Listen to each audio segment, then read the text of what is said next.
In the pocket, DiMarcado blocks for him, throws deep ball right side. Johnston got it. Did he get a foot down? Touchdown, TCU. Quentin Johnston comes up with it. There's a penalty marker on the play. This is 365 Sports, powered by Sikkim365.com. Takes the clap and the snap. Backpedals to throw. Over the middle, completes, got a man open.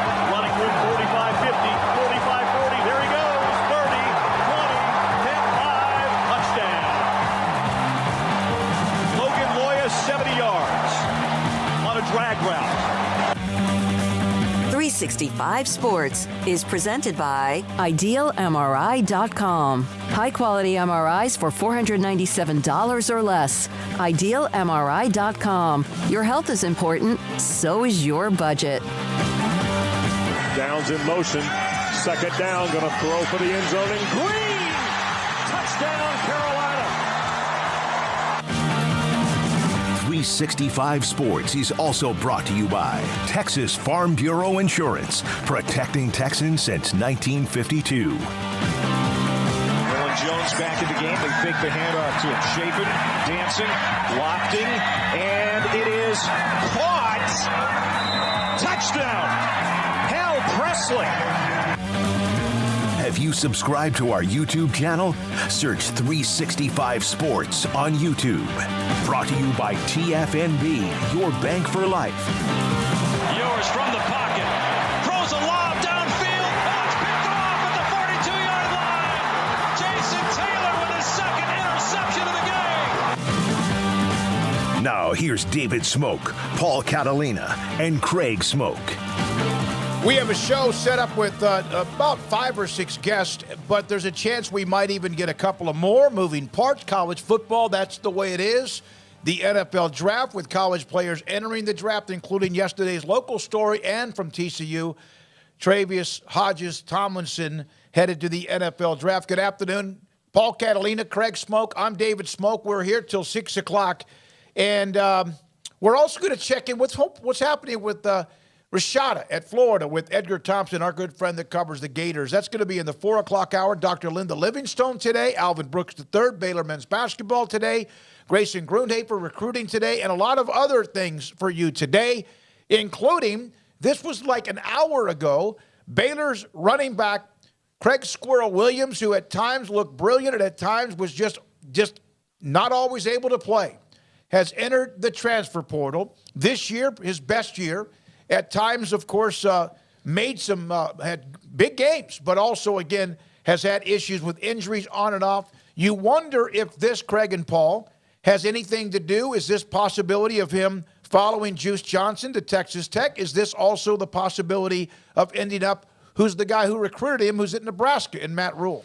Yeah, I think those are two interesting possibilities. I got to do an interview with Squirrel this past summer, and he is he's a really unbelievable kid, really great, has a lot of intangible leadership qualities and kind of a quiet guy, but very, very interesting person. So it would not surprise me that if there was just a little bit in him to go see what else is out there other than what exactly he knows. But those two would obviously be the front runners because, again, eventually comfort is kind of what you go with down the line. And it's just been really unfortunate that he's had so many injuries, but he is, not a big dude at all. And you kind of see that he's a track star. He's built like a track guy. And there are big guys that go and hit you. And I think that's the thing that would always worry me about Squirrel and his long-term health.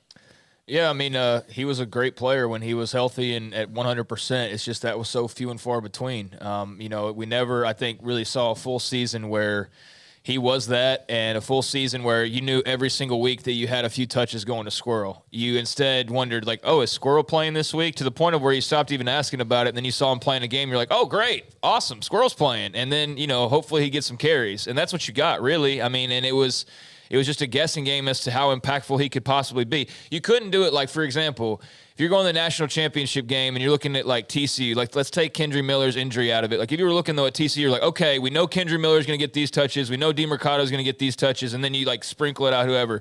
If Squirrel had hit his stride, you would have gone into games and gone, okay, Richard Reese will get this amount and Squirrel will get this amount, and then, divvy him up. But you could never rely on Squirrel to get any carries because you didn't know he was going to play or not, right? And that's sort of how his whole career was. And that was, unfortunate. But when he was out there, he was super impactful, and he was, very dynamic and super quick and had some moves that not every guy had. And there were times where, they needed some critical first downs, and him just being sort of liquidy, he was able to get those, whereas other backs on the roster wouldn't have been able to get those. But we just could never see it all strung together, right, over the course of multiple weeks or a season. But, for his next team, maybe they are able to. And if they are, then they'll get a superstar in the making, because I do think he is super talented. But, yeah, because of his size, he is a little more prone to injuries than probably others are. Probably some of that's just a stroke of bad luck as well. There were a lot of times going to practices where you'd eye him and he'd be over to the side working out. That was a big case this offseason. And they were careful with him because he had major knee injuries, and they didn't want to have him out there just like anybody else going through, full contact drills. So they had to kind of handle him a little differently. And I think they did a great job of getting out of him what they could, but maybe somewhere else can get even more. And, like I said, if they do, that'll be huge because he is a dynamic player, and I hate to see that he's going to end his career somewhere else. This is the part of the transfer portal I kind of hate, but at the same time, he was a guy who was around here for several years. He's got his degree. I imagine he's going to be transfers. Yeah, he's going to be a Baylor guy through and through. He's just going to end it somewhere else, and so.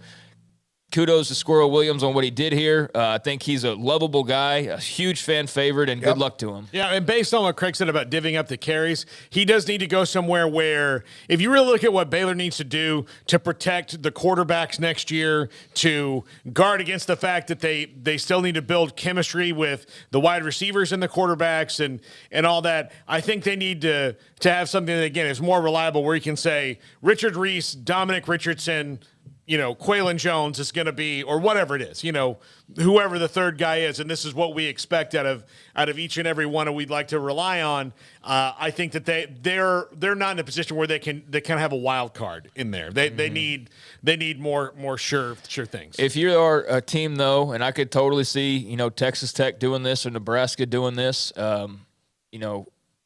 if you're in need of a guy who you're like, hey, we just need like 5 touches from you a week, something like that, or, just a couple looks even a week, he'd be your guy. I mean, because if he's healthy and he can be out there, he can break one open. There's no doubt about that. He had a game-breaking ability that this roster was severely lacking this year. I remember him almost winning the Iowa State game by himself a couple years ago, but he got hurt in that game. But he was running like he was about to go win that game by himself. So he is capable. And so I think somebody who doesn't have to rely on him, like you're saying, Paul, don't expect him to come into any school and get 20 touches every week. But if you want him as a complimentary back and a change of pace, absolutely, he would kill it for somebody, and he will, I'm sure. So there's that with Squirrel Williams. Also, we knew this was, I guess, reported, but it's official now with LSU's quarterback Walker Howard. Max Olson, who covers this diligently, has entered the transfer portal from earlier today. Again, that was reported a day or two ago, but never actually had entered. And there may be some more news on entering portals between now and Sunday because the deadline for the first phase closes, I think, on the 15th.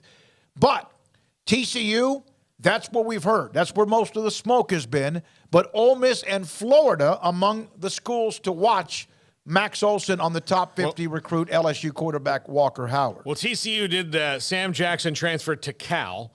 So that was, kind of their, young backup that was going to be behind Chandler Morris. And, yeah, Florida better be on everybody's. Like, if Florida, they better, every transfer quarterback that goes in that has any value, it better be on theirs because their plan is probably changed. Nothing, official yet on Jaden Rashada, but that appears to have blown up. And now their 2023 quarterback plan is way off kilter. Yeah, they need a QB. They were after, partially Sawyer Robinson, and he chose Baylor, obviously, but they've been connected with a few different names, and so I wouldn't be surprised at all. Walker Howard's one of those. Wouldn't be surprised at all if that's, where he were to end up, but TCU is very clearly in the hunt for quarterbacks. So that makes sense. And then, elsewhere it does, for Ole Miss. And by the way, Ole Miss is a huge splash today, but that we'll get to. But, Florida, the only thing with Florida is just don't talk NIL, I guess, or don't get too deep in the weeds on that because, I look at my timeline, just pop it up, and like 2 of the first 10 stories that I see are like the full expose on Jaden Rashada's NIL blow up and, what happened there and like this whole piece on The Athletic about it. And so, they need to pour some water on those flames and move beyond that. And getting Walker Howard would be one way to kind of do that. But, yeah, all 3 of those programs need QBs, so that makes some sense. All right, so then there's this one I didn't even know about until you guys here as we were about to start the show. Dr. Susan Elza.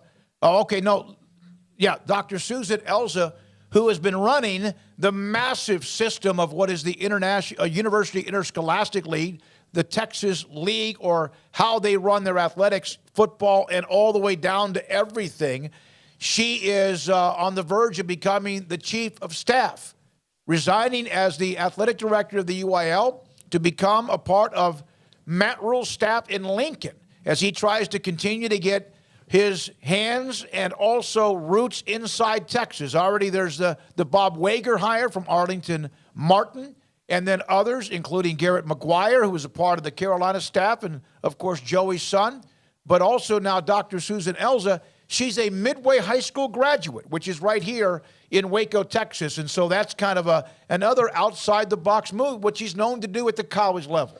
Well, if you go back into, let's just take 95 Nebraska. I'm just going off the top of my head, and their best player was from Florida, right? So had to have some Florida recruiting in there.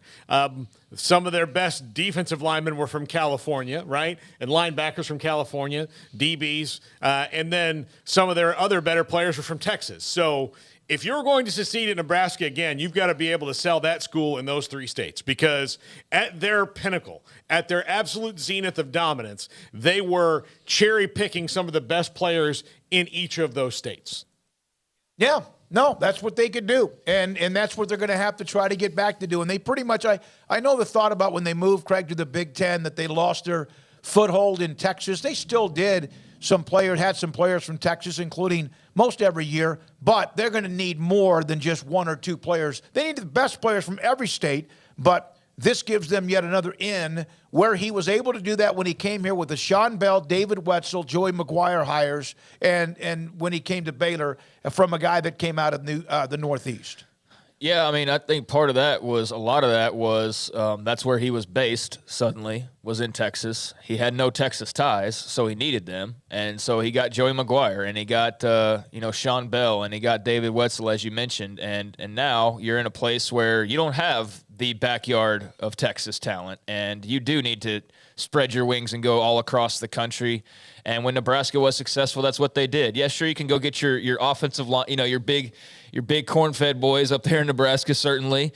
But you do need some of that speed. And so you're going to Florida, and you're going to Texas, and you're going to California, and you're looking all around for, the best talent that you can possibly get. That's the name of the game in college football. Ohio State's surrounded by a lot of talent, but they dang sure come to Texas to find guys, to play wide receiver quite a bit, or running back, or quarterback. I mean, a lot of their better players you could put it, from Ohio State's roster, a lot of guys have come from Texas here over the last few years. So, yeah, there's an abundance of talent. And if you're a school like Nebraska, who's also going to have the advantages of, money that comes with that new TV deal and NIL and all of that, do everything you can to get as strong of a hand as you can when you come down to the Lone Star State. And, between his the capabilities they have because of, NIL and the Big Ten and just the marketing side of that, but also, starting up something brand new and having something that you can show from just a few years ago as far as the method to the madness and why the method works. He's got proof in the pudding from when he was at Baylor.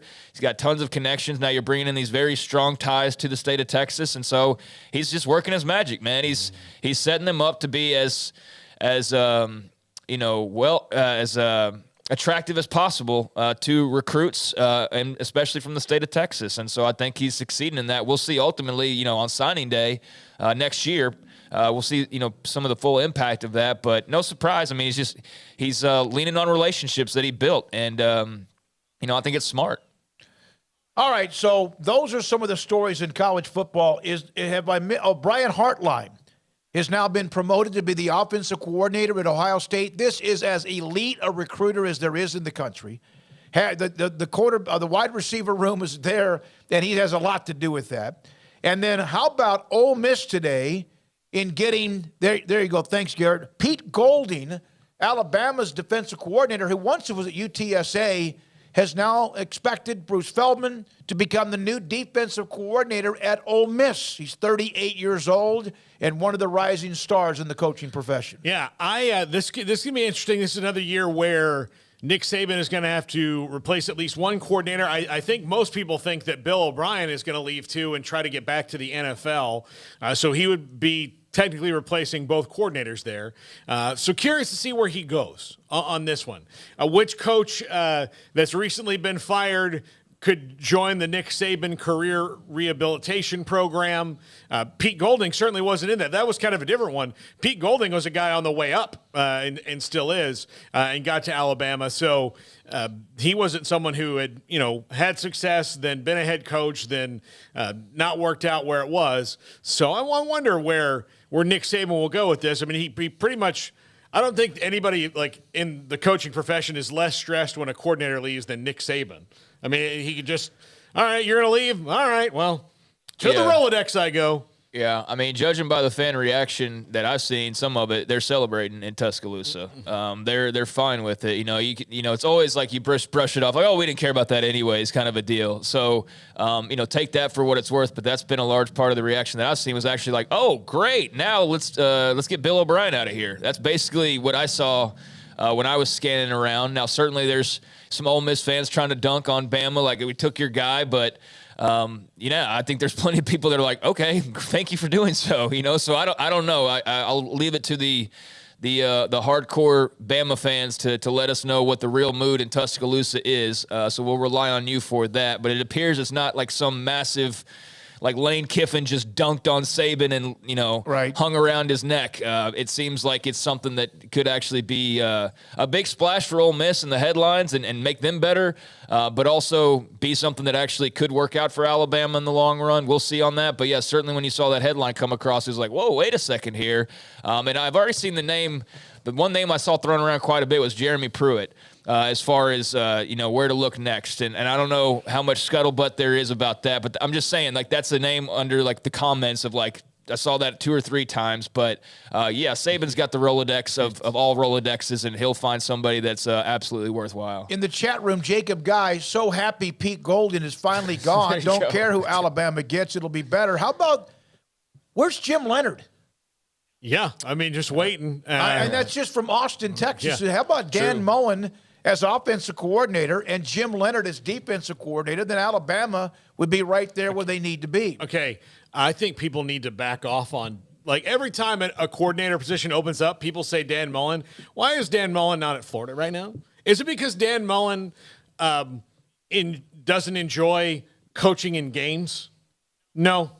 It's because Dan Mullen didn't like to recruit, was kind of over recruiting. And he is, I'll tell you, pretty dang good on TV. No, he was really good as an analyst when he came in. So, I agree. I think that Dan Mullen might be like, look, I can make money and me even more as he moves up the ladder there as an analyst on television, being really, really good and not have to deal with NIL and all this other stuff. And, yeah, Alabama's not going to bring on a coach who is not totally invested in recruiting. And so, because they have to now again, keep pace with Georgia as opposed to Georgia keeping pace with them. So, yeah, whoever it is going to be probably a bit of a better recruiter. Guess who Nick Saban can get? Pretty much whoever. Whoever he wants. I mean, it's all going to be. I don't know where he would be in the pecking order, but it's like Paul said. I mean, he could sit back for the next year or two and still do the TV thing and be wildly successful with that, and wait for a different type of opportunity. It just depends. What does he want to do? Yeah. Like that's oftentimes when the rumor mill kicks up. It's like, what about this guy? What about this guy? I love the throwing around of names and all that, but I ultimately do settle on two of. Does the guy want to coach? Is his goal to be a head coach sooner rather than later, or is his goal to be a TV guy, or is his goal to be like, I just need my foot back in the door, however I can get it in there? Well, clearly with Dan Mullen, he's probably had some opportunities to walk through some doors, and so far he's obviously said no. Now, would Alabama be a different story? I don't know, and I don't know enough of the details about how, like if they would even mesh, you know what I mean? But yeah, he's got some options. He doesn't have to go straight to the Saban school of rehabbing coaches or whatever you want to call it. But yeah, I mean, I think that's an interesting name to throw out there. Obviously, there's a lot of others, and I mentioned Jeremy Pruitt. I saw his name thrown out there. But yeah, Alabama on the lookout for a D coordinator. That should be a fun little search. And if there's a coach who's in need of Nick Saban's career rehabilitation school, it is. I mean, he's already been in Alabama. He's already been with Saban before, but it is certainly Jeremy Pruitt. So there's a young man that plays at Connolly High School. His name is Kobe Black. He is elite. And last night, he put this up. He's got offers from everywhere imaginable. He received an offer from, speaking of which, Alabama. He plays about 5 minutes from our studio at Connolly High School. And they had, of course, Jelani McDonald, who committed to play at Texas. They got a running back in Kiefer Sidley who put up huge numbers. He's not getting a lot of recruiting. He's smallish, but he's dynamic. But they have players, and they made a run. They were upset early in the playoffs, but they are really, really loaded with players. And Terry Garrick, Shane Anderson now at Midway was there. Terry Garrick, the head coach. When you get a call from there, then you're a part of that atmosphere, that stratosphere that kind of separates, with all due respect to a lot of others, but that's a big time name to remember. Yeah, his brother is at Oklahoma State, Corey, right? And so, yeah, a very talented pair of brothers. I think that anytime you see the Bama offer roll across, that's different. I think Georgia's that way now too, or you get that Georgia offer, that Alabama offer. But for the longest time, it was that Alabama offer more than any other. You're just like, whoa, like that's a different level of recruitment there. So, yeah, to see that come across the timeline yesterday, I'd seen him. I mean, he's already been offered by a ton of different people. He's been picking them up left and right, but that's one where you're like, all right, he's like a premier type of dude in the country. And I saw a post just a second ago, Midway thanking Matt Pallage for stopping by, who's, obviously Baylor's new defensive coordinator, needs to be checking out the school that's 15 minutes away. But he was at Connolly today too, right? Yeah, he was at Connolly yesterday, I believe. Yesterday. Okay. Yeah. I thought you retweeted that or something, maybe. Yeah, I saw that he was at Connolly, as he should be. I mean, they should all be at Connolly. That should be probably Connolly, Midway, La Vega, here in Waco. China Spring. Yep. You got to hit those four up on a regular basis. You better be. And then going out and stretching out to Lake Belton with their stud out there, that 5-star wide receiver. And, obviously Hudson. Belton, Micah Hudson, and Belton and Temple, of course. So there's some spots around here, and Connolly's churning out the talent, man. They really are. They're churning out some talent, and so that's going to be interesting to see where he goes. So you got to try to start locking the door around Waco. That's hard to do, though. I mean, it's hard to do because there's a lot of talent around, and you even have some of the smaller schools that have at times, like Franklin is not far from here, but it's down near Bryan College Station. But on occasion you'll see what Mart does, and then there are others. And so we'll see what happens. And, of course, Baylor's done pretty well in Killeen. Not that well, but well enough to get some of the talent, including Monterey Baldwin, and they have a signee for this year's Class 2. All right, now, we have today Grayson at 3:45 to give us an update on many things. I think we've covered most everything. Oh, here are some quotes, and she'll join us today just after 5 from Dr. Linda Livingstone. Now, Cole Arbach there's an article, I think, Chris Vanini and others from The Athletic, elsewhere, SI.com, CBS Sports, etc. The NCAA had their meetings down in San Antonio. These are quotes from Dr. Linda Livingstone, who was the one who ran or was the chairman of the Transformation Committee. We need Congress to help stabilize the foundation of college sports. Now, there was and there will be, and Paul and Craig have their own opinions to this, but let's read the 4 quotes. That's the first one. She says that the notion of athletes turning into employee is deeply misguided, asking for Congress to affirm the current relationship between universities and athletes. Operating an employment-based model would devastate college sports as we all know and love it. She also said we need a safe harbor to a certain degree from antitrust complaints. We're not looking, nor do we need a broad antitrust exemption, but we do need the ability to make common sense rules without limitless threats of litigation. Yeah. She'll join us today at 5. Yeah, normally, on these kind of things, like I'm of several different, like I don't have a staunch view on what should be involved and what should not and what the NCAA should do wrong in the governing body. But I do think there needs to be give and take, because I do agree. If you enter into a collectively bargained employee-employer relationship, it's not what it was anymore, and it probably can't sustain the way it was anymore, and things will change to a way that most people will not like and enjoy. It will be completely different. And it may not, which may wind up undoing the fabric of it, because all these things you think will be great now have all these different rules on them that you can't overcome. The problem in asking for Congress to do anything is Congress, and this has been true for the most of the history of this country, goes in through phases where it knows what its job is and doesn't know what its job is. And the phases where it knows what its job is are way, way shorter. Way shorter.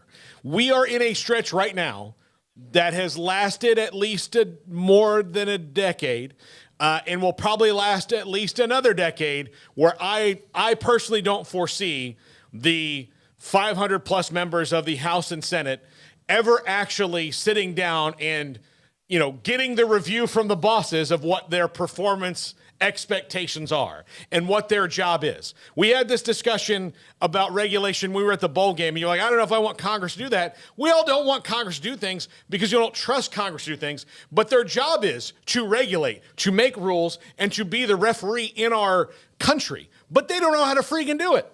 Or they don't want to, because the job has changed so dramatically that we would have to change so many fundamental rules and things about the way our system works. So I don't think that we can sit around and wait for Congress to make any kind of meaningful move. So then how can the NCAA ever get anything done if everything they do is going to be a lawsuit? So the only way I can see this happening is if enough congressmen and senators get blowback from big donors who overlap. So if I donate to Representative X in my district, but I also donate to University X in my district, and those two things are now at loggerheads, or my representative isn't helping me with the university thing I have because I give a bunch of money anywhere, then nothing's going to happen. So that's what you kind of have to hope for, is chaos with the rich people. Okay, she joins us at 5. Craig, your thoughts on this? I don't have many. I mean, I understand the call for Congress. I understood it the last time, and the time before, and the time before, and the time before, and the time before. And so, 2-3 years calls for Congress? Has Congress even, they even heard the phone ring? I don't think so. I mean, so yeah, we can want, we can need, but doesn't mean we'll get. And so I'm just wondering if Congress even knows that they're calling at this point, because they haven't blinked an eye. And yet it's this dire situation of we have to have you. They're the life raft. They're going to save the NCAA from drowning. And I understand the urgency and I understand the absolute need for it. But I just don't foresee Congress getting into a hurry to do anything about it. I mean, especially with an election rolling around here pretty soon. Where is this on the list of priorities for them? College athletics, versus everything else that they have on their plates. I don't think it's a priority. I don't think it's a super interest for them at the moment. I think that, to Paul's point, you're going to have to somehow or another make it of interest to them, and I don't know how you do that without that crossover, like you said. And so I think that's where they need to, if they haven't been already, and I'm sure there's a lot of smart people that are doing this, that they realize, I'm sure they're burning up the phone lines and doing all of that, talking to representatives or talking to people who know representatives to try to get them to, give this some attention. But I mean, they've been calling for Congress for 3 years. Actually, longer than that. Longer than that, Yeah. and nothing has changed. So what? I mean, you tell me like this. Well, that's why we can have right, her but try to I'm just explain saying, that. like, Yeah. okay, in 2 years, are we going to be sitting? So they call on Congress to do something. I mean, you know, at some point, you got to realize, like, maybe they're not going to do anything about it, and maybe you're going to have to just do something differently. And I know that's scary, but that might be your only option. But until then, yeah, you're going to exhaust all efforts to try to get them to do something. But it just seems like a repeat of a headline, honestly. Let's read some of what the chat room said. Then we break and come back with more. And also, we're not done. We have other stories we'll get to as well that we'll chew on. From Paxton, it won't fix it. From TJ, Congress needs to stay the heck out of college sports. Paxton, hell no. Austin, Texas, what would Congress know about regulating college football? Getting Congress to do anything, laugh out loud. Good one. Back to the athlete serfdom. Since we have the government stabilized anything? Since when has the government stabilized anything? Has the president of Baylor ever read the Constitution where it does say that the government has any business in sticking their nose in college football? Also, the conversation could go south fast. The administrators think the GOP House might be more supportive. Okay, so that's, to be fair that's to kind her, of the response right there. She's just the figurehead, Yes, basically. yes. I mean, she's the mouthpiece for a lot of the other presidents and that committee under the NCAA banner and the Transformation Committee and all of that. And so she's unfortunately, the one that's got to march out and talk about this and kind of say the same things they've been saying. But she represents, everybody ultimately in this. And that's just kind of where I am, is some of those same comments. And look, I'm not some government genius. Paul's more of the political guy, and so he can get into the weeds on all that. But I just know enough to know that this is not a priority for the people that it needs to be a priority for it to work in the favor of college athletics, to have some sort of rules in place to clean up the wild, wild west phrase that we like to use so often. There has been movement. She's been a part of it. She was asked to be a part of it. And there have been something. Now, you can't always see it. Sometimes it's from underneath the surface. Paul, we got to take a break. Go a minute with this, and then we break. Yeah, right now that you are relying on 535 people between the House and Senate to come to some sort of consensus on something that is way down the list of things that will get them elected. That I think is the issue, because if I am either a Republican or a Democrat running for office, it is not going to play as well on television or in my ads or whatever. Like, hey, by the way, I was instrumental in fixing the colossal mess that is college athletics. What works now, sadly, is my opponent is an idiot. He did this. And then that's what works. And there's all these little hot button issues, most of which never even get dealt with. But this is one that is so complex, and you can't, I don't know if you could sell it. That's the really bad part is instead of fixing something that needs fixed and saying, look, I do a really good job at this office, we've done this, this, and this, and this. If you cannot make it simple for people to go, well, that's something I care about, well, it's never going to get you elected. All right, when we come back, more from you on this. Kalani, we want Congress to solve the issues many fans of college athletics have welcomed. Coupling educational institutions with professional athletics is a bizarre combination that cannot be fixed. And that might be true. More from you and us. Here we go. 254-339-1122. The text line will check into you as well. We appreciate your time. This is 365 Sports. Richard Carr, Buick GMC Cadillac, they are the people that you can count on. I didn't buy my car from Richard Carr originally, but I can promise you after the way they've dealt with me and the customer service that I've experienced in getting my car repaired over there, they already have been the people that I've counted on, but they will be the people that I buy my car from the next time. Hopefully not too soon, but I know that in the meantime, when I do need some work on my car, then they will be the people that I count on for that as well. But that's what they are. They're an all-everything business. They can hook you up with new vehicles. They can hook you up with pre-owned vehicles. They can hook you up with just great customer service, repairs on your vehicle. I mean, you name it. Richard Carr, they are the people that you can count on. And right now they have a Texas-sized selection, over 150 vehicles on the lot, ready to drive home today.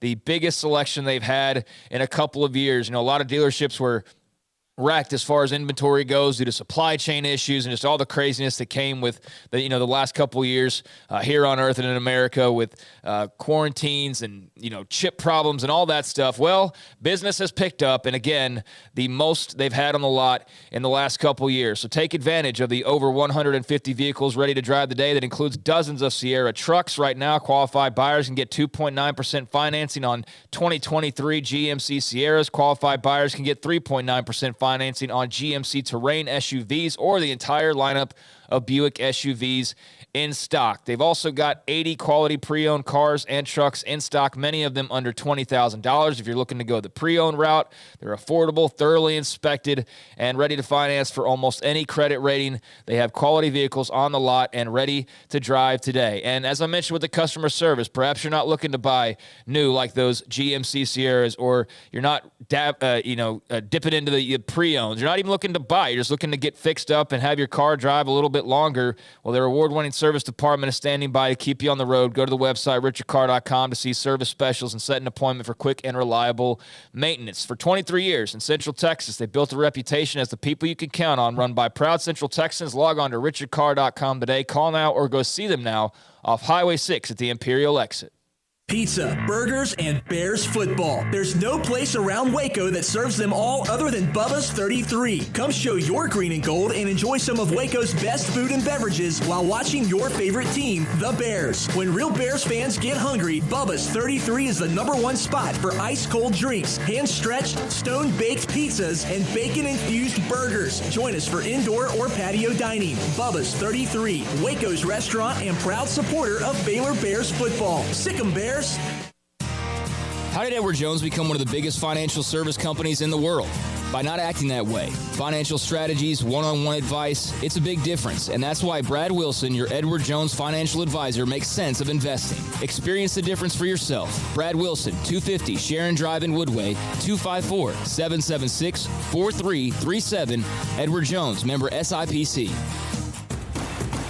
Hey, this is Bryce Petty, former starting quarterback and two-time Big 12 champion, and I know firsthand the importance of being in top shape both on and off the field. So listen up, men. If you're feeling beat down day in and day out and looking for that high-performance edge that separates the men from the boys, then look no further than the Petty Clinic Low T in Waco. Petty Clinic is a comprehensive men's healthcare clinic with an atmosphere catering to men. Board-certified Dr. Kent Petty has a special interest in offering the highest quality medical care to men of all ages. Some of the services offered include screening and treatment for low testosterone or thyroid, infertility, high blood pressure, diabetes, high cholesterol, sleep apnea, while offering comprehensive wellness exams and complete men's health lab panels. High performance men, remember, it's not just a Petty thing. This is Bryce Petty, encouraging you to reach out and Google search Petty Clinic Low T or go to pettycliniclowt.com and get your complimentary lab screening today.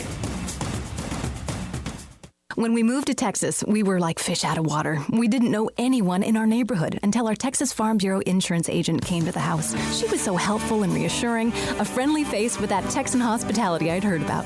When we purchased a Texas Farm Bureau insurance policy, we knew we were making the right choice. We knew our family would be protected. Stop by and see our agents at one of our 3 McLennan County locations. Coverage and discounts are subject to qualifications and policy terms and may vary by situation. Waco Custom Marketplace is your hometown grocery store with a full-service butcher shop and bakery. Hi, this is David Smoak. The butcher shop can take your customized orders for seafood, pork, and poultry and custom cut your favorite steaks from bacon wrap fillets to T-bone to bone-in ribeyes. Cut specifically the way you want. They have Norwegian salmon fillets, catfish fillets, sliced ham or turkey and lunch meat, variety of cheese available, and several options of sausage links. Fresh chicken breast or whole chickens, sliced bacon, pork chops, ground beef, marinated beef, and chicken fajitas, and always large briskets available, plus fresh vegetables. So the great product, customer service, and family tradition of the Bauer family continues at Waco Custom Marketplace, open Monday through Saturday. A full-service butcher shop and bakery available. Waco Custom Marketplace, 425 Lake Air Drive in Waco, or WacoCustomMarketplace.com.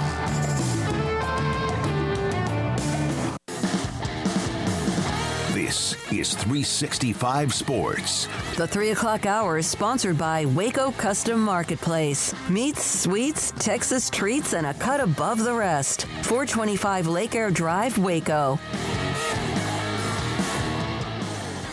So here we go with this 3 o'clock hour. Grayson Grudehafer just around the corner. A short segment here. And, Tony Altimore comes up with some great graphics. Yesterday, Kevin Warren, the story that he's headed to Chicago to run president, CEO of the Bears. So Tony, and we don't always agree with him, but he's really good about putting these together. He even put graphics together of us on the show. From Tony Altimore, who is going to sit on the Big Ten's empty Iron Throne? My dark horse candidate looks like Cersei herself. And then, of course, there's the logo with all the different teams. There's McCarthy at the bottom, Iowa, Ohio State, Rutgers. You got Bob Knight in the right-hand corner. That's kind of interesting. And then, of course, UCLA and the Trojans in the front. Now, here's another one he put together, just to kind of have fun with this. The Big Ten Cardinals have arrived in the Chicago for their conclave to choose a new Big Ten pope. And he has everyone's name, heads, whatever, replaced from the Cardinals showing up. We'll see the white smoke, the puff of white smoke at some point, perhaps in the next few weeks. Yeah, I don't know I'm not deep enough into the Big Ten process. I mean, I know some of the names that are involved. I know what the Cersei comparison was. I don't know about that one exactly, but I do like a good Game of Thrones mention. So, yeah, I mean, that'll be a highly coveted job, obviously. Definitely could screw with some other conferences if they were to, go pluck somebody. But I've seen the list or some of those lists like everybody else, and there's some interesting names on there. And I'm curious to know who it will be, and I'm not even involved really in that phase of the game, the Big Ten. I mean, we talk about them and we watch them and we cover them, and we love when guys from Texas go off to Ohio State and do well, or Michigan or wherever. But just like as far as that normal scuttlebutt, like I don't expect somebody up in Wisconsin to talk Big 12 commissioner stakes. You know what I mean? So like I don't know what the landscape looks like, but I do know that thanks to Kevin Warren, they don't have to worry about a TV deal and orchestrating that. He did his job there. They get to welcome in USC and UCLA, and I guess it'll be up to the presidents of the schools, obviously, as much as anybody. But, is expansion dead on the docket? Was that a Kevin Warren thing that now you put to bed entirely because he's gone? Or is that something that they still continue to pursue or at least, look over? I'll be curious to see, what direction they go from there, because there was a thought, Kevin Warren left the door wide open. And I know he did that probably to troll as much as anything and just to keep people on their toes. But at the same time, he left that door constantly open. He would never, I know part of it's just you never say never, but is it going to be quiet for whoever takes over, or do they have those same ambitions, in this new era that we're entering into college football? And yeah, I mean, there's going to be no divisions here pretty soon, and just this whole turnover to an expanded playoff. But there are a couple of major questions that whoever this new commissioner is, they've had them answered for them, and that'll be nice and make that job, I would think, just that much more attractive. Yeah, go ahead. I'm curious to see what the Big Ten wants out of it. Scuttlebutt after Kevin Warren's exit is that there's a lot of people who will not miss him at all. Yeah, that was a tweet I saw last night. Yeah, there was like a list from Stuart Mandel, I believe it was. Yeah, and especially maybe the other conference commissioners. But he did do some things that like I said yesterday in the top 5 are never going to change in college football. He's changed the game forever. So you have to, the new president is probably in their term, unless it's shorter than 6 years, negotiate the next TV deal. But the foundation there is pretty good. So unless the Big Ten just completely falls apart, competition-wise, and every team gets bad, then you're probably going to make even more money down the line, especially given the playoff and how popular that is probably going to be when it hits the playoff expansion. Do you know one of the names of the guys who might be the leading candidate? Jim Phillips. Yeah, that would. How ironic would that be, huh? No, I mean, the ACC. In fact, there was a story. I forgot who it was, but he was walking. The NCAA convention. He was walking through the hotel lobby, and some AD said that's who they should go after. But probably an AD from the ACC who wants another guy to come in and help them get a better TV deal. Wants to be the ACC commissioner. I mean, I mean, although if I'm the Big Ten, I mean, I would like to hire a guy who completely fell for it when our last commissioner told him he was with him 100% of the way and used him for his own gain. So maybe so. I don't know. But I mean, and Jim Phillips is has done a lot of good things outside of that. But there are, things I would say that Kevin Warren possesses that Jim Phillips doesn't. Or maybe Jim Phillips is the greatest genius of them all and just duped everybody by being ACC commissioner, making Kevin Warren the bad guy so that he could ultimately take – no, I mean, that's getting crazy. But Jim Phillips was at Northwestern for over a decade, so he does have those ties there. And so, yeah, he would absolutely make sense, and he has been on majority, if not all of those lists that have already come out. So, yeah, I could see that. And, obviously that – one of the more interesting parts about college athletics is you talk about a coach being hired or a commissioner leaving. It's always the domino effect. And it's just how wide-ranging is that domino effect? How many dominoes get knocked over? And so, yeah, that would knock over a big domino for the ACC, but obviously we're not going to know anything right now, so we'll see how that goes. College coaches are everywhere. The dead period is over. We discussed Paul, and Craig brought up, in fact, Matthew Powell, the new defensive coordinator at Baylor, has been all around various schools at in Waco. Grayson Grundhoefer, as they do this and also try to fill out the last spot or two of Baylor's scholarship roster. All of that next with Grayson Grundhoefer on 365 Sports. Alan Samuels, Dodge Chrysler Jeep Ram Fiat, kicking off the Start Something sales event with a bang.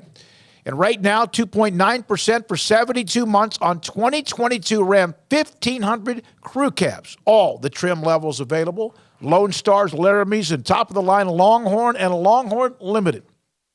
Get values up to $3,750 on a Ram 1500 Lone Star Crew Cab, plus 4.9% for 72 months.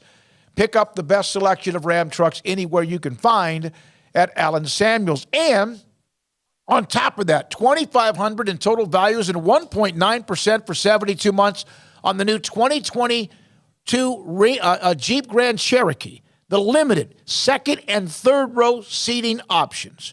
Rebates available across their entire inventory. They have inventory on the lot. It's getting more and more. It's getting filled. And on top of that, let me tell you something. I've been to the service department a couple of times in the last 6 to 8 months just with checkups and maintenance. And I got a couple of, things I needed to get checked.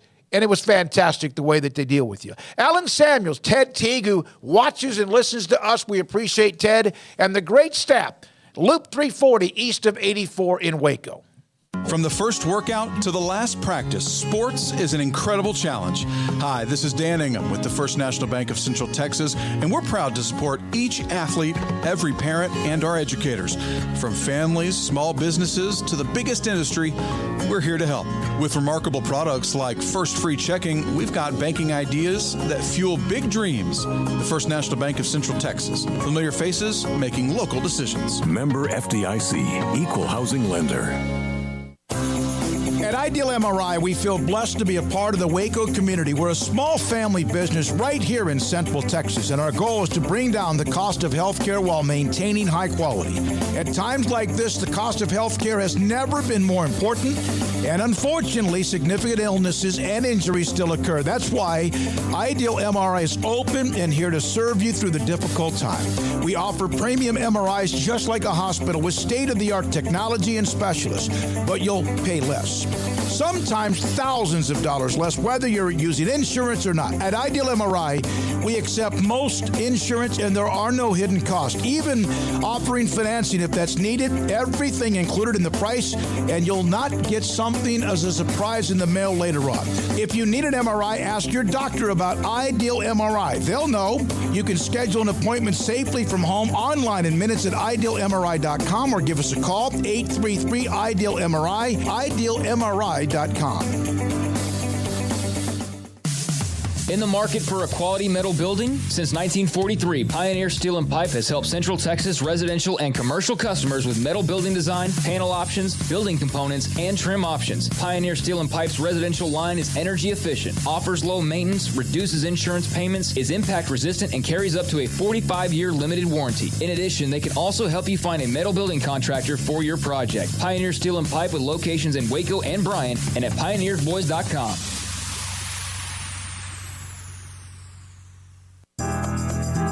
Riverbend Liquor and Wine, Lakeshore Drive, North 19th Street, right behind the bank, is a hidden gem in Waco. If you're a fan of bourbon, especially local Texas bourbons, that's where you gotta go. Balcones, TX, Devil's River, whatever it is, they've got it. Riverbend Liquor and Wine, plus the best selection of craft beers in Waco, seasonally churned out throughout the year, whether it's spring, summer, fall, or winter. Riverbend Liquor and Wine, best selection of craft beers, a speedy drive-through window, and excellent customer service. Find out more on Instagram or just go by and see them. Lakeshore Drive at North 19th Street behind the bank.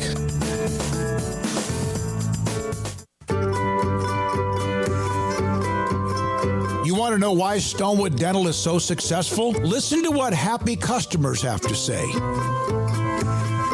It's pleasant. It's different than any other dentist office. I really feel like they care.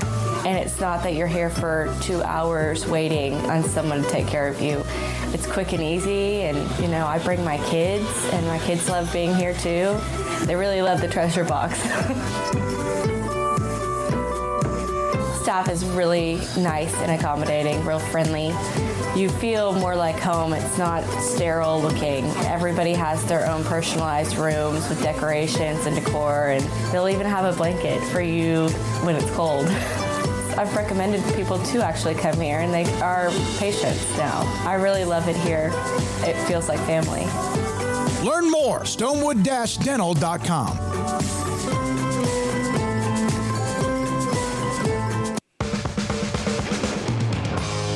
This is 365 Sports. Text us at 254-339-1122. The Sikkim 365 radio text line is sponsored by Riverbend Liquor and Wine, with the most extensive variety of craft beer in Waco. A hidden gem on Lakeshore Drive and 19th Street. Grayson Grunhafer, Sikkim365.com, recruiting analyst, football analyst, also co-host with the Bearcast with Craig on Tuesdays, joins us every Friday at this time. Grayson, okay, coaches are out. That's one story. Baylor trying to finalize their roster with 1 or 2 spots left. That's a story.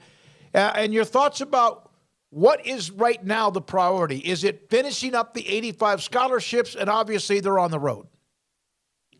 Yeah, I mean, I was wondering where y'all were going to start this week, because it just feels like we have so much to talk about just because of the huge weekend last weekend, with the transfers coming on campus and obviously the momentum Baylor has built over the last week just in the transfer portal. So that's one thing, like you talked about. Of course, coaches just got out on the road today, so we're going to see that over the next 2 weeks.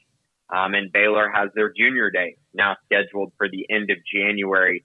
Their, day of champions, when the NFC championship and the AFC championship games are going on in the NFL, they'll be having their junior day to watch that and get a lot of their 2024 prospects on campus. But yeah, I think the biggest priority right now is filling out those last couple spots, making sure that you're going into the spring with a roster that you feel really comfortable with and confident about, and making sure that every position is as full as you need it to be going into the spring. And I think they've done a really nice job of that.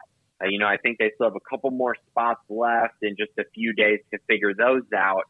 But I think they have a pretty good idea of what the roster that they have going into the spring. And now they have at least 2 quarterbacks inside the quarterback room, potentially a third. We'll see if they're able to land another or if they elect to use that spot elsewhere. But I think they feel a lot more confident now than they probably did a week ago. And I think they were always confident, but from a fan's perspective, I think, fans are starting to come around and be like, oh, now everything's fine. They have the quarterback situation figured out. They have a lot of other positions figured out as well. And I think once that all comes together, it makes you really confident and really excited for spring football to start. Yeah, whether it's this weekend or after spring, they're going to add a third scholarship quarterback, you would think, Grayson, no matter what, because you got to have 3. And so there'll be options there. I'm sure they'd like to go in with 3. How many spots do you think they have? 3, 4, less than that?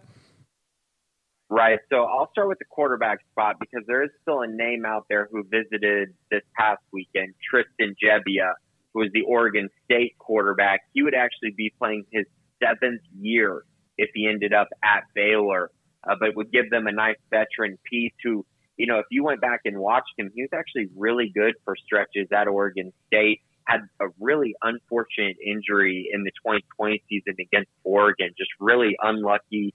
Got pulled out of a pile and actually tore his hamstring and then had to sit out the entire 2021 season. So he's still a pretty capable quarterback, and he's still on Baylor's radar. Now, as far as spots go, I actually think the number is 2.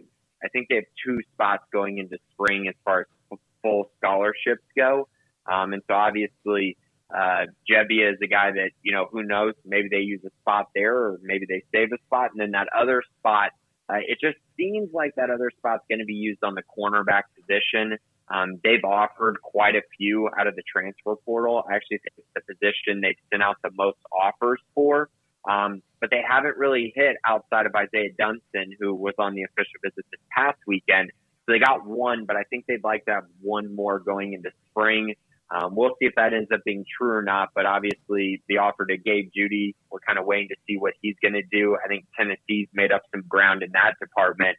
And then they've kind of been looking other directions as well, but I don't think they've found another guy quite yet. Grayson, your thoughts on Squirrel Williams entering the transfer portal? Right. I mean, I think it's one of those things where this was going to be his COVID year.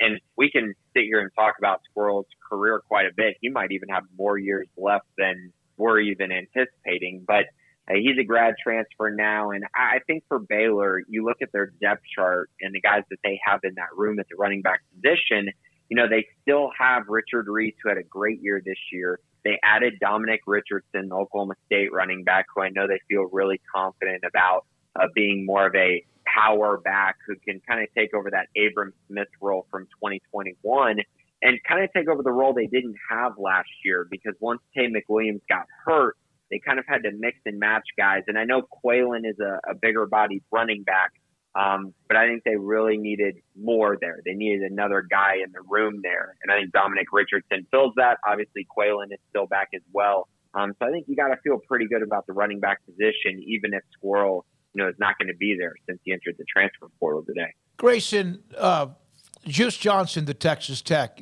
and then, of course, Matt Rhule in Lincoln, who recruited Squirrel Williams. Do you feel like there's any connection to that where he might end up, or is that just obvious but not the case?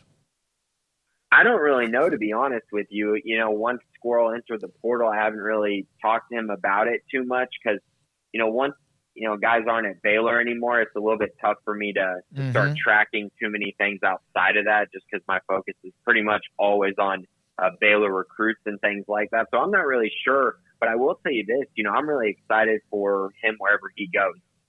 I've never heard anything but great things about Squirrel, and I know throughout his career it was really tough to watch him deal with these injuries and have to continue to battle and fight back. And then this past year, he finally had moments where he looked healthy. It wasn't the whole year, but at least he had moments where he did, consistent moments, and he never sustained any big long-term injuries. So I was really happy about that, and I hope wherever he goes, he has a lot of success, as long as it's not against Baylor, of course. So he just mentioned a name that was also in the headlines this week, Juice Johnson, Justin Johnson, Baylor running backs coach, headed to Lubbock to be like associate head coach or assistant head coach, whatever the exact title is, along with wide receivers coach, Grayson. And so how impactful is that for, the Bears and Dave Aranda on the recruiting trail, and team-wise, how do you view that? He's a really good coach, and he's a coach that, again, another one that I've heard great things about. I've gotten to meet Juice in person. Great guy. I think he's going to do good things at Tech, and I think he's a very good coach, and he's also a very good recruiter. So I think Baylor now is just going to have to search for a guy to replace him as far as recruiting-wise goes. I think that's a big piece of the puzzle, and obviously, he's going to have to coach the running back position as well and try to develop a group that, while they have experience there, they also have some young guys that I think are really intriguing, and I think are guys that could be really, really good in the future if they're developed properly. When you think about guys like Bryson Washington and Kyan Roberts-Day, and when Dawson Pendergrass gets on campus, you throw those guys in the mix to go along with your Richard Reese, Jordan Jenkins, Dom Richardson, Quaylen, Tay McWilliams, guys like that. I think it's a very solid room. So whoever they hire, I think, is going to have a nice mixture of young talent to develop and older guys to rely on early on when he gets to Baylor. So I think recruiting is going to be a big emphasis in my eyes with whoever they hire here, because Juice was a very good recruiter on the staff. Grayson, you mentioned that there are, 2 spots available on the scholarship roster. And if the quarterback comes in from Oregon State or whoever it is, that's one. What position then is priority one to fill with the other? Right. So I mentioned a little bit earlier, it just feels like defensive back or cornerback has to be addressed, or is a position they want to be addressed. I just say that based on the amount of offers that they've sent out to that position. It just seems like they want another defensive back. Preferably, it seems like a cornerback addition to the room. We'll see if that happens. Obviously, a big part of that is finding the right fit. And I don't know that Baylor's found the right fit quite yet.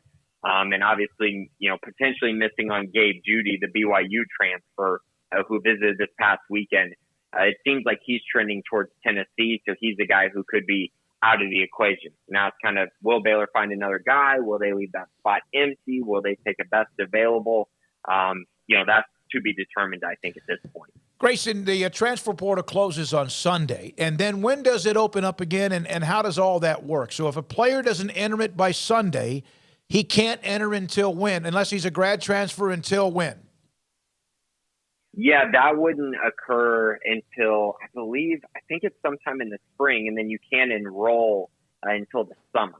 So then you become, you don't get to do spring football and things like that. I'm not sure on the exact date in the spring, but it's sometime in there, and then it opens a pretty big window where guys can commit, or I guess in the transfer portal, it's pretty much you just commit and then you enroll on campus. And so I think that's going to be more so for that second wave, and that'll again happen more so in the summer when guys enroll for summer ball, which of course leads into fall camp in August. Good luck tracking it all down. I know you will. Grayson Grunhafer right now with the story running thread in the premium section, Baylor attrition and addition when it comes to the transfer portal, those in and out, and, of course, just the fact that coaches are all on the road, among many other stories. Grayson Grunhafer with us on Fridays, 3:45, as everyone heads into a chance to go visit who they can when it comes to the open period with recruiting. All right, the 4 o'clock hour. In about 45 minutes, we're going to check in. Paul sent me a text earlier today about Edgar Thompson. Orlando Sentinel, covers University of Florida football and the Jaden Rashada drama. He'll give us an update on that. When I asked him, he said, man, I've got a couple of podcasts I have to do, but I'll be ready by then. So he's going to come on today at 4:45. Plus, we get into more. NFL playoffs start this weekend. We'll discuss that a little bit, too, with this and 365 Sports. I hate my job, but I don't mind getting up in the morning. I dread each day, but I can't wait to get out of bed.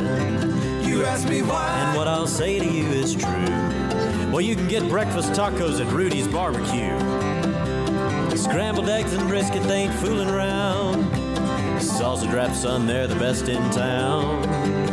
Barbecue for breakfast, yes, it's true. Put a smile on your morning at Rudy's Barbecue. Next in line. Don Humidor, you're home with a 48-foot walk-in humidor with the elite cigar brands from around the world, including the #1 cigar of the year, Aging Room Cuatro Nicaragua. Plus, they have the great brands like Macanudo and Artur Fuente, Rocky Patel, Aston, and so much more. CBD, great for sore muscles, aches and pains, sleep, Vita Dreams, and anxiety, mild depression, general health and wellness. Their staff very knowledgeable on the subject. If anyone is curious about CBD, ask Carol and Ashley. Don Humidor in the Townwest Shopping Center off Valley Mills in Waco. There are 26 letters in the alphabet, over 600,000 words in the dictionary, and just 3 of them said together can change everything. Let's order pizza. Those 3 words lead to dough made from scratch and 3 fresh signature cheeses that blanket golden crust in a heavenly melt on Marco's Pizza that'll blow your mind. So visit Marcos.com to order and stop by Marco's Pizza in Belmead, China Spring, Woodway, and in Robinson. Marco's. Pizza lovers get it.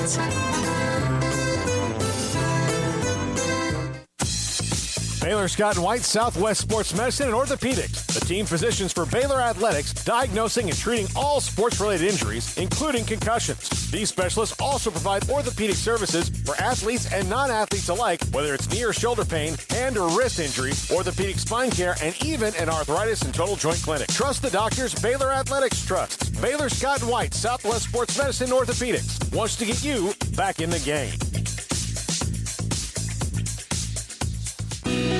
Let Camille Johnson Realtors guide you seamlessly through the process of buying your dream home or selling your current one. Commercial, farm and ranch, or residential, Camille Johnson Realtors can smoothly and successfully lead you through any transaction. With a team of 28 experienced agents who are excited about serving you, Camille Johnson Realtors services the entire greater Waco area. If you're in the market to buy or sell, contact Camille Johnson Realtors, 104 Midway Center in Woodway, or find them online at www.camillejohnson.com. Camille Johnson Realtors, elegant, charming, warm. Welcome home. Boots add protection. Good boots help you climb better and move forward faster. And when your son or daughter steps into the boots of a U.S. Army officer, they also learn how to lead. In these boots, they'll gain more confidence with expert training in one of more than 150 occupational specialties. In these boots, they'll stand a little taller and lead a team with diverse backgrounds and areas of expertise to successfully accomplish whatever challenge comes next. In these boots, they'll earn respect with valuable experience from day one that will give them solid footing for success into the future. Highly qualified candidates who earn a spot on our team can receive comprehensive health care coverage, college tuition assistance, and a bonus of up to $40,000. See all the things your son or daughter can achieve in our boots at GoArmy.com. U.S. Army Waco Recruiting Company, 254-598-8131 or 254-776-1543. This is 365 Sports, powered by Sikkim365.com. The 4 o'clock hour is sponsored by Boozer's Jewelers, the wedding ring store, specializing in custom jewelry and repair, all in-house. Now here's David Smoak, Paul Catalina, and Craig Smoak. Appreciate you being here on 365 Sports Friday afternoon. Beautiful day. A little bit chilly this morning, at least around where we are. Sun's out. Beautiful, beautiful day. All right, so Garrett Riley's headed to Clemson. What's his contract look like? There we go. You guys have much better eyesight than I do. Well, not anymore. But let's see. Let me put the old man cheaters on. I mean, what do you want me to do here? You want me to go down every bonus? Because there's like 10 of them listed here. Well, no, you just go down the first 5, and then when it says "and," I'll get into that. Okay, $10,000 for every ACC championship game appearance. $20K for a bowl game with 8 or more regular season wins. Wait. Okay, so this is okay. So he gets $10K if they make the ACC championship game. Mm-hmm. He gets $20K if they make the ACC game and a bowl game with 8 or more regular season wins. He gets the $40K bump if they make the CFP and have a non-semifinal appearance in addition to the ACC championship game. $50K if they make the CFP semifinals in addition to the ACC championship game. $60K if they make the CFP championship in addition to the ACC championship 10K, and then $25K if they make the – wait, that can't be right. No, it's and. That's and. Oh, okay. Some of those are or and then, or, yeah. Okay, yeah, and that's why – okay, and then and $25,000 if they are the college football playoff champion. Then there's also like, $50K for top 10 relative offense, $100K for top 5 total relative offense, $50K for top 10 total offense, $100K for top 5 total offense. So, I mean, you can get into the weeds on that. But 3 years, base salary of $1.7 million. That does not include $1.75 million, but that does not include all of the additional. What looks like to me could be anywhere from $200,000, $300,000, $400,000, $500,000 in bonus money. Yeah, he's probably going to make about in most years. If this works out, and I don't foresee him being at Clemson too terribly long because I do think he'll be a high name as head coach, but I do foresee him being there more than a year. He'll be making $2 million most years or over $2 million while he's there because they'll probably do a lot of those things. Yeah.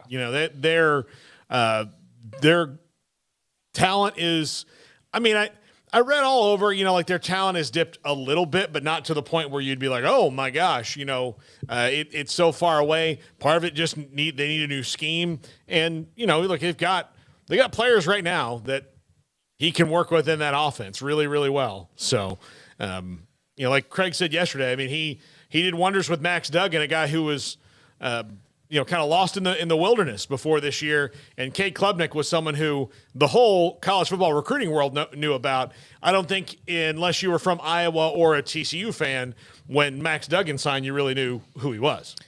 Yeah, I mean, I think Sonny Dykes deserves credit too. Yeah. I do think that there is that part of it. It's like, yeah, Garrett Riley's the next up-and-coming guy. And obviously you look at Lincoln and it's a family thing too. It's not like he's just fortunate. But, I mean, Sonny Dykes is pretty good when it comes to the offensive side of the ball. And so I think you do take that into account. But you realize the guy who football runs through the family, obviously a great offensive mind that did, in his role, maximize that TCU offense as much as possible. Obviously not in the same token, the greatest final showing in purple, but look at who they were playing. That probably was going to happen to most anybody. However, they had a great year. He's a hot name. He's an up-and-comer. Clemson needs change desperately, and I think that they made a big splash hire with the announcement of Garrett Riley yesterday. I think him with Klubnik and Shipley will be a lot of fun. Definitely need to add around them and boost up, the receiving core, for example, and get that back to where it was, in recent years. But, yeah, I mean, that's as big of a splash as they could have made. I mean, if you think, like, who else could they have gotten really that would have been, oh, wow, they got so-and-so. There's not many names. So I think that was a heck of a job by Dabo to, land the guy that hopefully will be the guy that takes Cade Klubnik to new heights and takes that offense to new heights and makes them, scary again, because I don't think they were very scary, this past year. Nope. I think you're kind of like whatever, when you lined up against Clemson. So it's going to be his big role to try and bring them back to that same prominence they've had over these last several seasons and get back to, saying Clemson with your chest out. And he'll have the talent to do it. He'll have the resources to do it. And they still, even in a down year, were, sitting there playing for the ACC championship again. So, yeah, I'm sure he'll make at least $2 million with those bonuses. And just how high he can help them take that is what the ultimate question will be. But I love the hire. I think it's a great, statement by Dabo. And, hopefully he can just bring some of that TCU magic with him because, that wasn't all him. That was some of the veterans that they had. That was Sonny Dykes' input as well as others. But there's no denying he's a good coach. Yeah, they needed something to jolt. Yeah, and the games that they lost or sweated out and won over the last couple of years were because they just couldn't put together drives. Now, they had big play thing, they would, run a flea flicker or Will Shipley gets the ball and they score a 50-plus yard touchdown. And then those are kind of demoralizing plays, which kind of helped the defense. But when it came down to if you had to trade drives with the team, Clemson was, as they weren't in the past, really sweating it out and white-knuckling through a lot of these games. So that's what they have to change in offense is they have to have – if you watch the Orange Bowl, they just couldn't against a defense in Tennessee that was okay, but it wasn't – one that anybody should have been afraid of. In fact, gave up a bunch of points a couple times during the year. They could not sustain drives against that Tennessee defense. And that's what they're going to have to do under Garrett Riley, and I'm sure they probably will. Well, we had the conversation earlier about who Nick Saban may look at as a defensive coordinator, and we brought up Jim Leonhard, who's at Wisconsin, and now he's not. One of the questions was, I'm surprised Aranda didn't reach out to Jim Leonhard. We don't know that he didn't. Yeah. We also do know that Matthew Pallage is somebody he's very much aware with, has worked with him more recently with the 2 years he was at Baylor. And then, of course, he was a co-defensive coordinator at Oregon. I would be surprised. I wouldn't be surprised if Aranda at least had conversations with Leonhard, but he also had conversations, and Matthew Pallage mentioned that when he called him, when Aranda called him, he was blown away. Thrilled for the opportunity to come back to his home state of Texas. Yeah, I mean, I think it would have been malpractice if he didn't at least kick the tires on Jim Leonhard. So I'm sure that he did. I'm sure that he at least, made a phone call, shot a text or something to see, kind of what that could have looked like. But, Jim Leonard might just be wanting to take it easy for a second, catch his breath, and wait for another opportunity to come along. I mean, that's a guy who's in a position now where he doesn't have to jump at the first opportunity. So, could have been as simple as that, could have been anything otherwise. But, yeah, I definitely think Aranda's he definitely at least looked into that possibility. But, Matt Pallage is the dude, and, he's going to take the ball and run with it. And obviously, like Dykes with Riley, Aranda will have input, with Pallage defensively on some matters like he has or had with Ron Roberts as well. So we'll all see. right, Yeah, if you're TJ Scott, go ahead. If you're Jim Leonard, there's a good chance that you were deciding between the Packers or another NFL job and Alabama and things like that. So, yeah, I mean, Baylor – I mean, not to knock it, but that might have been just the first thing that came along just based on the timing of when the job was open compared to when Jim Leonard was available from Wisconsin. So, it's probably maybe best, even though Baylor might have wound up being the best thing for him, but he doesn't know that until he sees all of it, and Baylor couldn't wait around. How about Todd Grantham? Somebody brought that up on the site, Papa B. He might promote Todd Grantham. Here's a question, and I have no idea. None, because I've had no idea the last couple of years. In 2021, Baylor was, 7th or 8th in the preseason media poll or whatever poll for football. Oklahoma State was near the top. And then this year, TCU was down near the bottom, 7, 8, 9, whatever it was, with the preseason poll. Kansas State was in the mid-level, 4 or 5. TJ Scott, not that you want to, but do you think the top 5 Big 12 football teams, who will they be next season? I would rather put my head in a dishwasher than try to figure that out because I have no idea.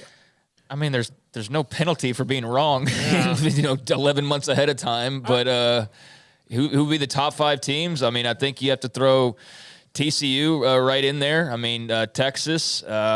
K-State, Texas Tech, and I'm trying to think if any of the newcomers will make a splash right away, and I don't feel confident enough to say, yeah, for sure Cincinnati, or yeah, for sure UCF, or Houston or BYU. So who did I say? Texas, TCU, Texas Tech, K-State, and I mean, somebody's obviously, whether it's OU or it's Oak State or it's Bay, somebody's got to bounce back from this year. And so one of those 3, I would put at the other one. I would probably right now put OU there just because I feel better about Dylan Gabriel than I do about Blake Shapen and than I do about Alan Bowman, Garrett Rangel, to be determined at Oklahoma State. Although if you want to ask the question of who will be picked 7th or 8th and then win it, Oklahoma State might fall into that category because Baylor, Oklahoma State. Given what's happened, look, they just lost a guy they thought they had transferred to Minnesota. Yeah, I know. So they're in it right now. So it would not surprise me to see every single person who votes in the Big 12 preseason poll to be like, well, I don't know what's going on at Oklahoma State. I'm going to put them down here. And then if they all of a sudden were better than we all thought they were on their roster, then that would be the team. But, Iowa State has a long way to go. I mean, maybe Kansas would maybe be that. I think they've got to get more guys on defense to win the league. I don't know about top 5.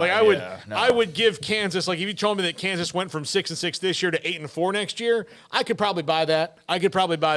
But I mean, telling me they went from 6-6 to winning the league out of nowhere, I think they still got a little bit of a ways to go on that. Sir, blah, blah, blah. Clemson had drives against Tennessee. They just couldn't finish most of them. Yep. By the way, there's this, and I always have liked this debate.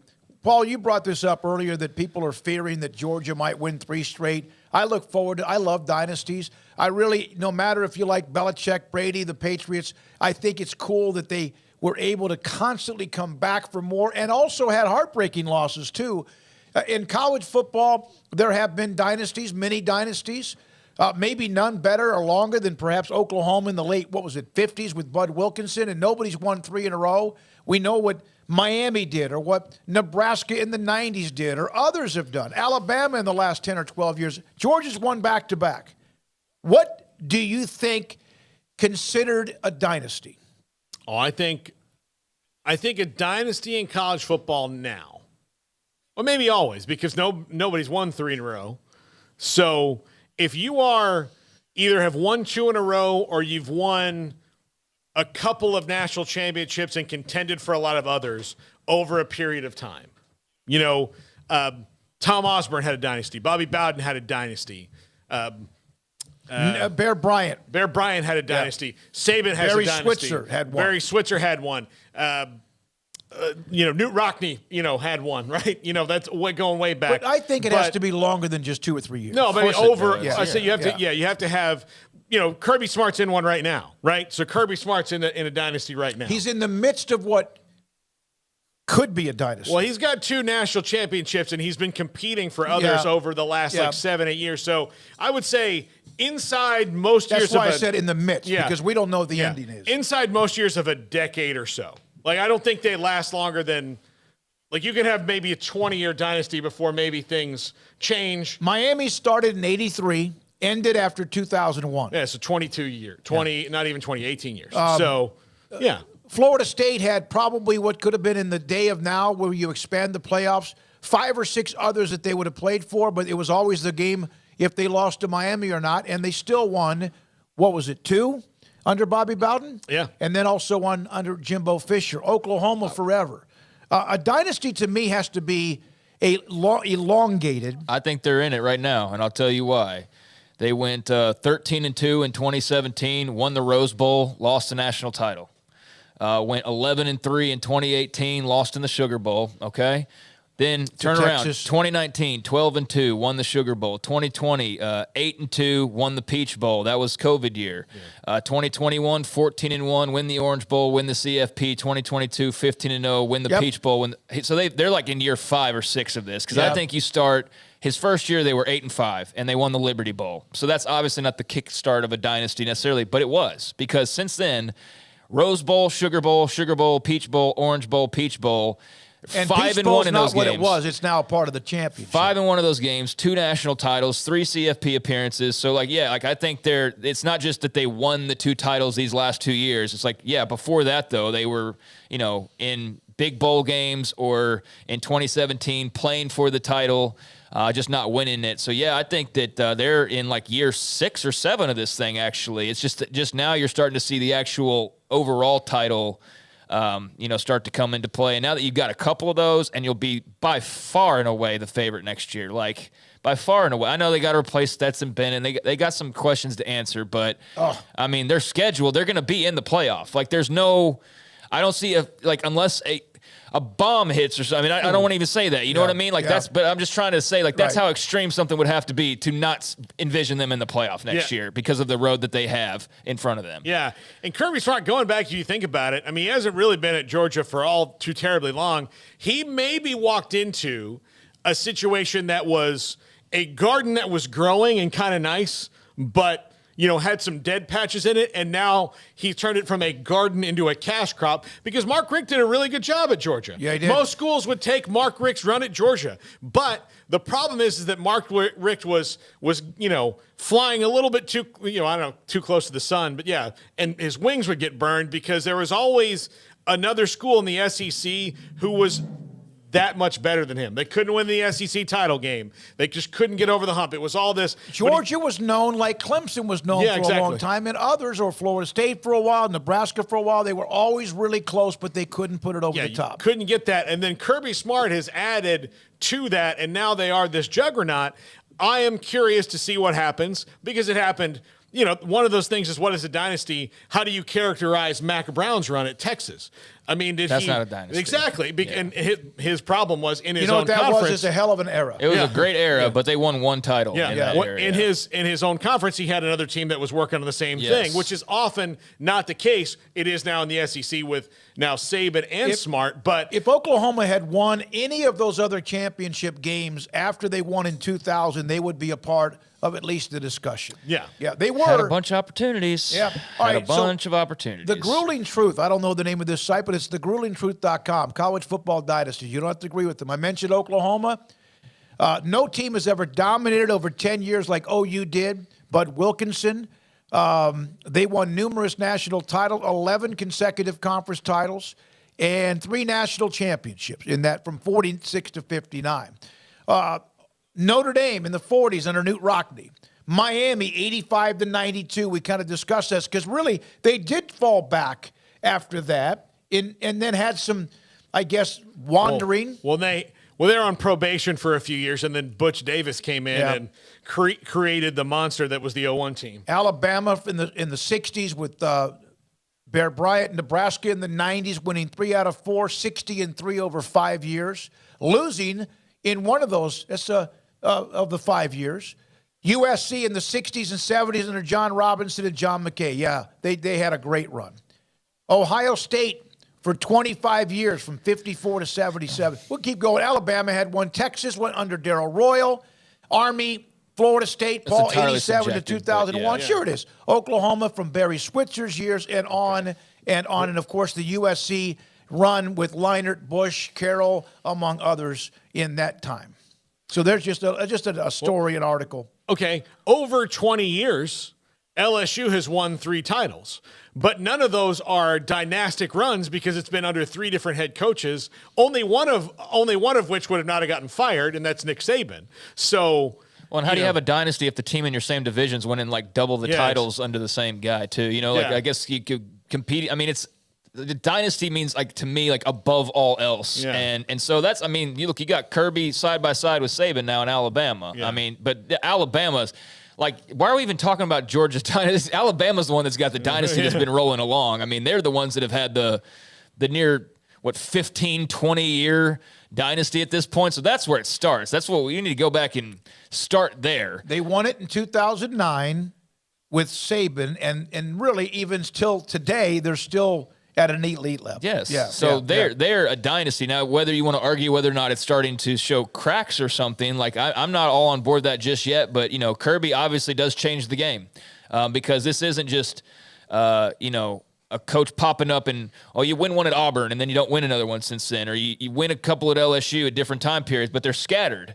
Alabama's has been year after year after year, and if they're not in it, they've been in the mix, and they're right outside the door, and they're knocking, like this year, saying we should have been in there, right? And so, I mean, they're in the midst of it, but Georgia's definitely started one up, and it's not just because these last 2 national titles years, that's just cemented it, because Kirby's been really since he started, but since year 2 on, especially at a different level, playing in New Year's 6 type games or championship games. So I mean, it'll be cool to see where they take it, but go ahead and pencil them in as one of those 4 next year, barring something completely unexpected. Some of you are getting into other sports. We could go on for hours with that. We're discussing the college football, yes, because at some point, someone's going to bring up, Paul, the Arkansas track and field team, right? And they were. Texas Tech meat judging. Yeah, exactly right. So there's so there you go. Just thanks for the question, TJ, and also I hope you enjoyed part of our conversation, and we read some of yours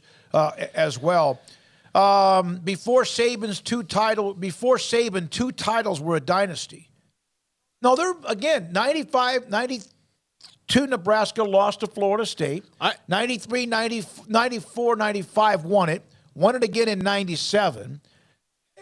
In 93 they lost to Florida. I mean, that's 60-3 over 5 years is pretty hard to beat. I do think that you have to when now you're it's 3-60. When you're over, like, looking over dynasties and rules, the majority are the ones that are like 2 titles, and then you have to take out, like in the NFL, Bill Belichick had a dynasty, Nick Saban had a dynasty, but there's not any other comparable person in the rest of the sport. So they've out dynasties, but just because you haven't reached a level that only one person has doesn't mean that you're not still doing that. It's just there's levels to it. There's level they have reached a level. They're just on the boss level, and it's gonna be hard. Some dynasties are 5 years. I think you got a minimum of 5 years, minimum. But some are 10 years, some are 20, some are 25, some are 30, and it just kind of depends. And Georgia's in year 5 or 6? You said right now. Based on that? I'd say yeah. I mean, you could start at year 1 with Kirby winning the Liberty Bowl if you want to.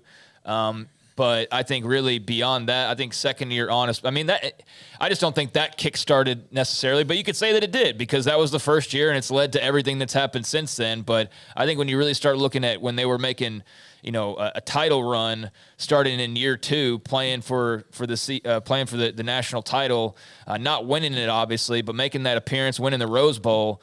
And then since then, like I said, it's been a couple Sugar Bowls, split those, a Peach Bowl.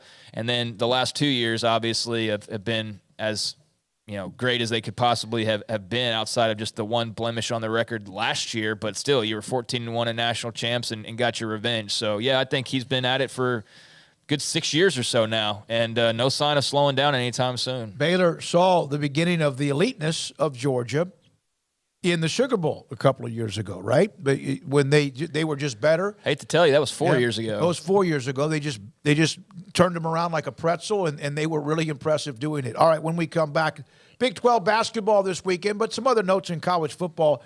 But where is the Big 12, all 10 teams, when it comes to the most difficult schedules remaining in the regular season or in the Big 12 season? There is the one SEC Big 12 crossover game coming up with some here in about 2 or 3 weeks. All of that and more, and this is 365 Sports. Dr. Kent Petty at pettyclinicalot.com can help you become the high-performance man you want to be, need to be, used to be. How can he do that? Well, you make the first move. 1, do you feel like you could be 1 out of every 3 men who have symptomatic issues of low testosterone? ED, sex drive not the same, lethargic, your energy's not the same, your sleep habits are out of whack. Could be a lot of other things that contribute to that, but that also could be low testosterone. So go to pettyclinicalot.com. Go to the website, top corner, left side, phone number and email. Contact them, tell them I sent you. Dr. Petty and his staff will then get together. They will set up an appointment for you to go get your blood work, get your blood drawn. He will get the results, Dr. Petty, look at them, and if your testosterone level, if you're 1 out of those 3 men, is too low or low enough, he can put you in a program to increase your testosterone level, and you get to be a lot better than you are in many of the ways. It may not be sex drive or ED. It might be other things as well. It might be all of it. pettyclinicalot.com. Dr. Kent Petty can help you become the high-performance man you want to be, need to be, and used to be. In our logo and advertising, we say we are people that you can count on. What does that mean? It starts with providing a quality vehicle and quality service at a fair price. But it also means we do what we say we will do, and we treat people fairly with respect. It starts by hiring great people, good local folks who work hard with a caring attitude. Our employees are the real reason we are people that you can count on. Put us to the test and see for yourself that at Richard Carr Motors, we are people you can count on. What are you waiting for? Next year's New Year's resolution to lose weight, get fit, start working out? 3, 2, 1, go to Waco Regional Tennis and Fitness. If you really want to get in shape, get rid of weight or inches, you have to make a commitment to work out, and the excuses of not enough time, you're too tired or too busy. There's a special place that will change your life at Waco Regional Tennis and Fitness on Lakeshore Drive in Waco. And they have a commitment to you too. With personal trainers Christy London, Randall Corley, and Alex Bosch. State-of-the-art Cybex equipment, new weights and spin bikes, clean and spacious locker rooms, each with a whirlpool and sauna, and a staff that will know your name when you walk through the front door. Elite tennis facilities and a great tennis pro in Britt Coleman. Waco Regional Tennis and Fitness is a place you can call home, a place you can work out on your own or with 40-plus group exercise classes. It's time for you to get in shape, lose inches, get fit at Waco Regional Tennis and Fitness on Lake Shore Drive in Waco.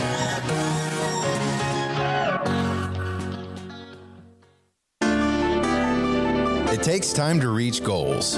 It's a truth that applies to more than sports. It goes for your financial goals as well. You work hard for your money, and you deserve an investment strategy that lines up with your game plan. And Chuck Verno, your Edward Jones financial advisor, can help. If financial investments aren't putting forth the effort you desire, stop by today for a financial review.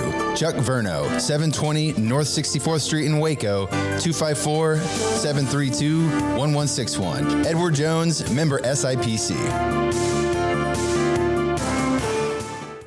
Howdy, Chet Garner here, professional guide, searching for bears in the wild. But not just any bears, oh no, a particular kind.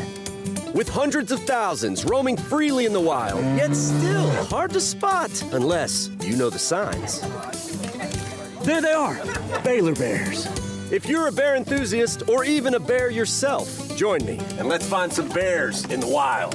Join the expedition at baylor.edu/alumni. Hi, this is Paul Catalina. I recently got engaged to the love of my life, but the most important thing that I had to do before I popped the question was get that perfect ring. And I know nothing about rings. So I went to the wedding ring store, Boozer's Jewelers on Valley Mills Drive. I knew I needed a custom design, and that's exactly what they do. 9 out of 10 of their engagement rings are designed in-house. The entire process took less than a month, and they were great every step of the way. Great options on financing, excellent selection, and talented designers. My fiance and I get nonstop compliments on the ring. I only deserve credit for doing the smartest thing I could, walking into Boozer's and letting them work their magic. Your one-of-a-kind fiance deserves a one-of-a-kind ring, and that's what you get at Boozer's. Boozer's Jewelers, the wedding ring store on Valley Mills Drive. This is 365 Sports. Want more updates during the day? Follow 365 Sports YT on Twitter.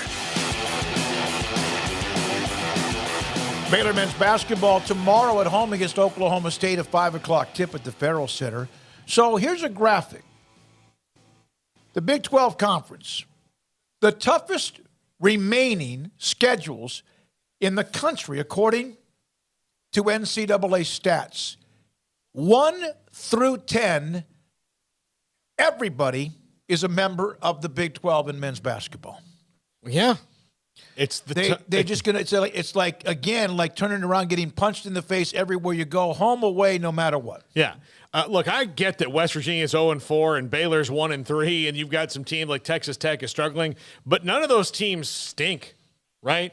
They're just gonna have a hard time in this league. Baylor, as a matter of fact, is shocking that they're 1-3 at this point. I do think that a win the other night might alleviate some of the stress on them of pressing to try to get that first win. But nothing's going to get easy for anybody down the rest of the stretch because the league is absolutely, just a gauntlet. And then you throw in the SEC. Well, Baylor has freaking Arkansas on there. Baylor has Arkansas on the remaining Big 12 schedule and Kansas twice, and they're tied for 7th. Yep. That tells you how tough the other ones are. Yeah, I mean, it's like running through a gauntlet. I mean, it really is. It's the basketball version of what people portray the SEC in football as, basically, except for it's deeper. It's 1 through 10. It's not 1 through 5, and let's give credit to 5 more, and then pretend like Vanderbilt's better than other teams' 14th best team or whatever. And I don't mean there's a slight, but that is how it's portrayed. It's like it's the whole. It's like no, it's like half at best, and the top quarter is elite. Mm-hmm. Let's give them credit. Like there's a handful of potentially elite teams and certainly like 2 to 3 to 4 every year. And that could very well be the case here. I think there's close to a handful of teams that you can't really say right now one way or the other. Like, do they have championship potential? They very well may. I think there's obviously a lot more season to go, but this isn't a team or a league that's just top heavy and it's like everybody gets credit for it. Truly, like 1 through 10, it's pretty tough. And yes, there are some teams on the back end right now, like a West Virginia, that has got major question marks. And so maybe it's not 1 through 10 bulletproof, but it's still a grinder. And it's still, a tough league. And clearly right now, the toughest league, on paper, based on who you want to talk to, you want to go statistically. They've got an argument as the best, and so to win that league, it's gonna take a great team. And right now, I think there's a few different candidates. Yeah, like I don't think to your saying about anybody in the Big 12 could win any other league. Like Oklahoma State is kind of they're good. They're not as deep talent wise as most of the other teams in front of them. That's who Baylor plays tomorrow. They can beat anybody in the league, but I don't think if you put them all of a sudden in the Pac-12 which is also a good league. It's not a good example, but if you put them in another basketball league that Oklahoma State was definitely going to go win that, like they might win a couple of more games. It's the same reason in football. I don't believe that you just put Mississippi State in the Big 12 that they would win it right away. I mean, they might, again, pick up a win because you don't have to play Alabama, but I still think that you kind of are who you are. Outside of the elite. Yeah, don't let me if I said it that way and say it that way, that it sound like the back half is as competitive as the top half. No, I mean, they're still top heavy in the Big 12. It's not 1 through 10 is great, but I think as far as grinding goes, like every single team that you play, it is not going to be easy. And if you get a big blowaway win, then surprise and congrats to you, because typically it doesn't matter who you're playing. If they got Big 12 on their chest, you're going to be probably in a war with them. And, I think it's a fun league, man. It really is. The way that it's evolved over these last few years has been tremendous to watch, and a lot of credit goes to the coaching and obviously the talent as well. But it's turned into a grinder, man. It really has. Alvin Brooks III, Baylor assistant coach, will join us today just after about 5:15 or 5:20, following Dr. Livingstone, who will join us at 5, Baylor president and part of the transformational committee. But if you look at Baylor's 3 losses in the conference, 2 of them been excruciating. The loss at home to TCU and the loss at home to Kansas State. They're both 4-0 in the conference. I mean, and on the road against Iowa State, 4-0. TCU just lost the game to Texas, blew a 20-something point lead. But 2 of the teams they lost to, Kansas State and Iowa State, are 4-0. So it is a battering ram. A gauntlet's a great word. And so there is that with the stat. When we come back, let's get to Edgar Thompson, and we'll have Dr. Livingstone at the top of the hour. And by the way, the question that we were brought up about analysts and headsets, I'm still trying to get an answer from Baylor's football department on that, on how many really you're supposed to have, how many work, how many are just maybe not communication but hearing or whatever. We'll get that for you maybe on Monday. Some of you asked me about that today on Twitter and in the direct messages. Coming up, Edgar Thompson, Orlando Sentinel. What in the world is going on with Jaden Rashada and Florida? Update that. This is 365 Sports. Riverbend Liquor and Wine, Lakeshore Drive at North 19th Street in Waco, a hidden gem. And if you're a fan of craft beer, and, you know, it changes throughout the seasons. Look, we're in winter right now, but we're about to have spring, so that means some kind of spring brews, and they'll start churning that roster and bringing them in and out. They always have great stuff. Every time I go in there, whether it is craft beer, which I'm a big fan of, and if you know me or watched the show at all, you know I'm a huge whiskey connoisseur. They always have something different, something I haven't tried, something I've got to try, and that's the best part about Riverbend Liquor and Wine, that while they have the staples of everything, the kind of stuff that you know, like if I need a bottle of this, they're going to have it because it's a classic brand, they've got it. But they also, it's the different kind of things that they have, the variety, the unbelievable things. You walk in like, oh, hey, that's a new line of this. It's a new line of that. I'm going to go try that. Riverbend Liquor and Wine, Lakeshore Drive at North 19th Street. Great customer service, a speedy drive-through window, available on DoorDash. Check them out on Instagram. Kick off 2023 with a bang at the Start Something New sales event. Start your year off with incredible savings like 2.9% for 72 months on 2022 Ram 1500 crew cabs on all trim levels. Lone Stars, Laramies, and top-of-the-line Longhorn and Longhorn Limited, or get values up to $3,750 on a Ram 1500 Lone Star crew cab, plus 4.9% for 72 months. Pick from the best selection of Ram trucks in Central Texas at Allen Samuels in Waco. TFNB Your Bank for Life is the official local bank of Baylor Athletics. Find out why more Central Texans are making TFNB their bank for life. Sign up for our Edge checking and savings accounts to earn interest or cash back. With 5 convenient locations and an award-winning mobile app, banking has never been easier. TFNB Your Bank for Life. Member FDIC. Waco Custom Marketplace is your hometown grocery store with a full-service butcher shop and bakery. Hi, this is David Smoak. The butcher shop can take your customized orders for seafood, pork, and poultry, and custom cut your favorite steaks from bacon-wrapped fillets to T-bone to bone-in ribeyes, cut specifically the way you want. They have Norwegian salmon fillets, catfish fillets, sliced ham or turkey and lunch meat, variety of cheese available, and several options of sausage links, fresh chicken breast or whole chickens, sliced bacon, pork chops, ground beef, marinated beef, and chicken fajitas, and always large briskets available, plus fresh vegetables. So the great product, customer service, and family tradition of the Bauer family continues at Waco Custom Marketplace, open Monday through Saturday. A full-service butcher shop and bakery available. Waco Custom Marketplace, 425 Lake Air Drive in Waco, or WacoCustomMarketplace.com.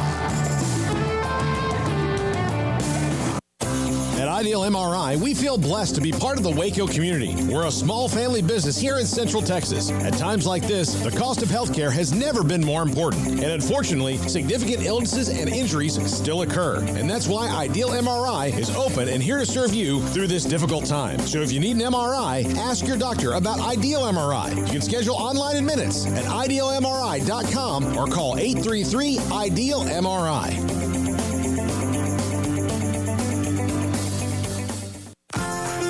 Automatic Chef Canteen is a full-service micro-market vending and office coffee provider with state-of-the-art vending equipment, a wide variety of products, and offering custom-fitted micro-market vending office coffee solutions for your employee break room. You want a full break room solution and a workplace oasis? Well, Automatic Chef Canteen, locally owned and operated for over 50 years in Central Texas, also includes in-house mechanics on call 24/7 for fast, reliable service and maintenance. Automatic Chef Canteen, 6900 Imperial Drive in Waco, or online at automaticchefcanteen.com. Three Nations Brewing Company has 16 different beers on draft with a new beer every Friday. It also offers 2 air-conditioned tap rooms, a large indoor beer hall, a second-floor mezzanine offering a great overview of the brewing company and equipment and patio where you can relax under the shade. Plus, you can now experience the new Three Nations Beer Garden Grill on our shaded patio. Grab a cold beer and enjoy a bite from our freshly prepared and delicious menu. Street tacos, quesadillas, freshly cooked burgers and dogs, and veggie burgers too. Nachos and so much more, all prepared and cooked on site. So come visit the award-winning Three Nations Brewing Company on East Vandergrift off I-35 in Carrollton.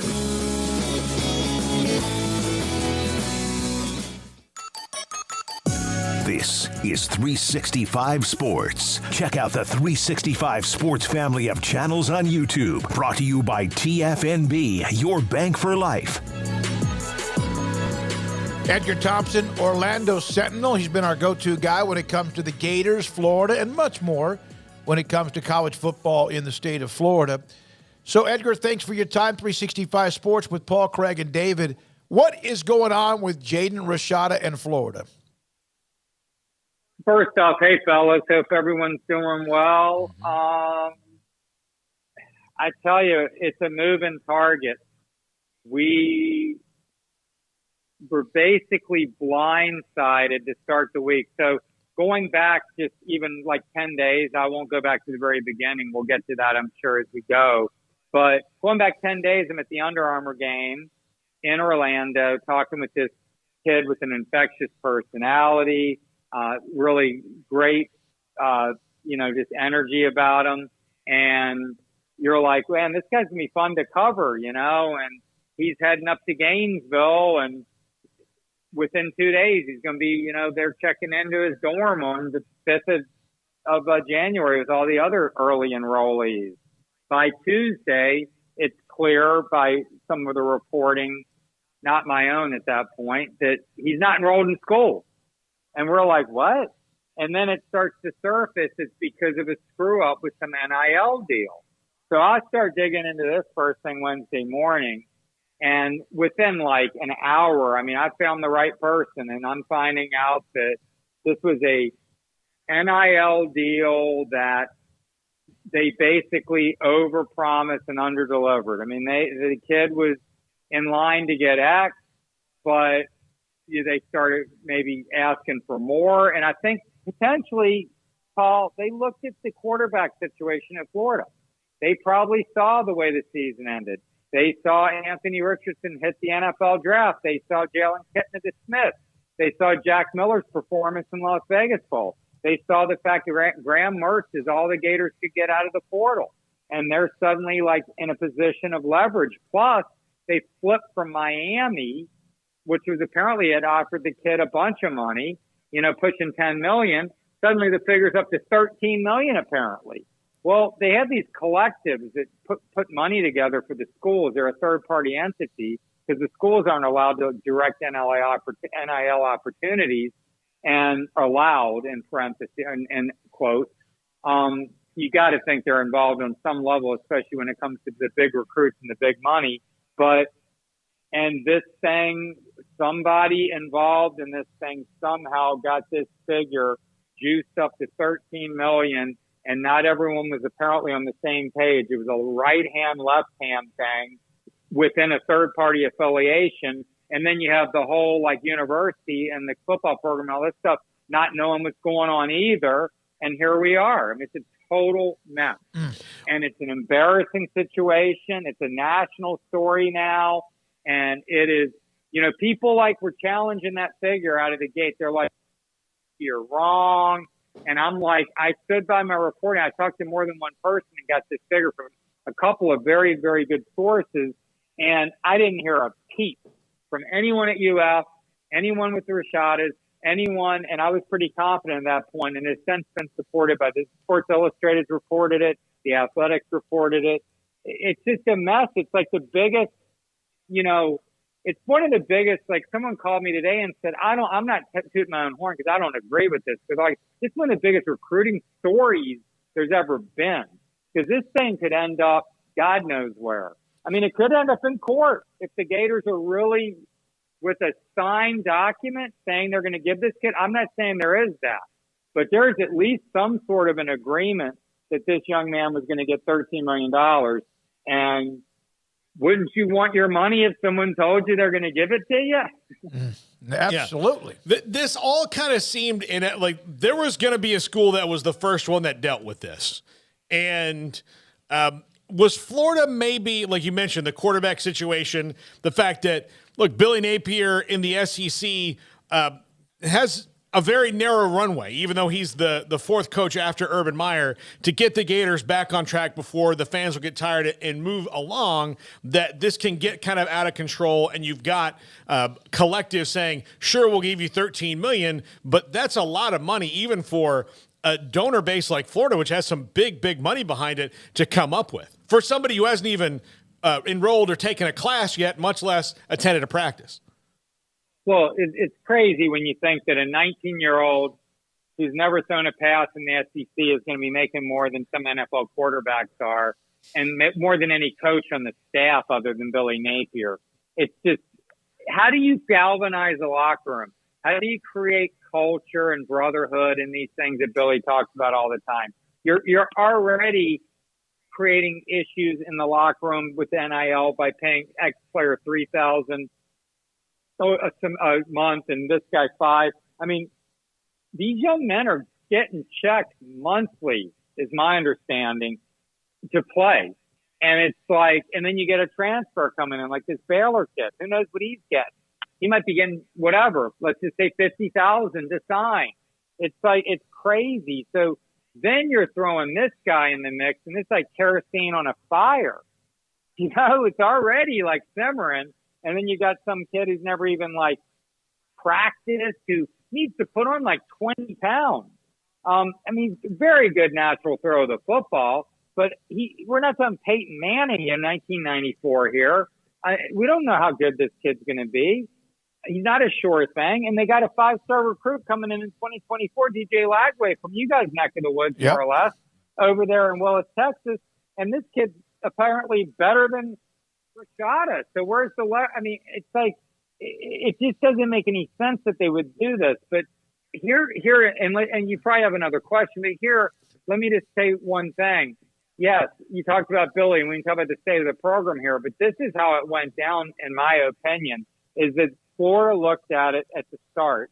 Back in June-ish 2020, the law went in on July 1, 2020. So it's been in place for 2+ years now. And right? Is that correct? Yep. Am I wrong? No. Maybe it's July 1, 2021. Whatever. But right before it went in, there was a patchwork of state laws. Okay. And then there were a lot of restrictions in the state of Florida. Like you couldn't do certain things, including give NIL deals to high school kids. And so they took a wait and see attitude. And when you do that in this kind of a world now, you fall behind. And other schools were much more aggressive. Florida did not put in like an apparatus to like deal with NIL. They moved some pieces around, but they didn't go hire a bunch of people to like deal with this, right? And then Billy never wanted to get in bidding wars himself and pay players that weren't contributing to the program. So there's another way you fell behind, because other people were doing that. So now they're forced to play catch up, guys, with a program that is a major rebuild and is behind. So you're like behind the chains, man, and yet another area of Florida football, which is amazing to think, but they fell behind in facilities. They fell behind in NIL now. They were behind in the portal approach. I mean, that's not how you win, man. You get ahead.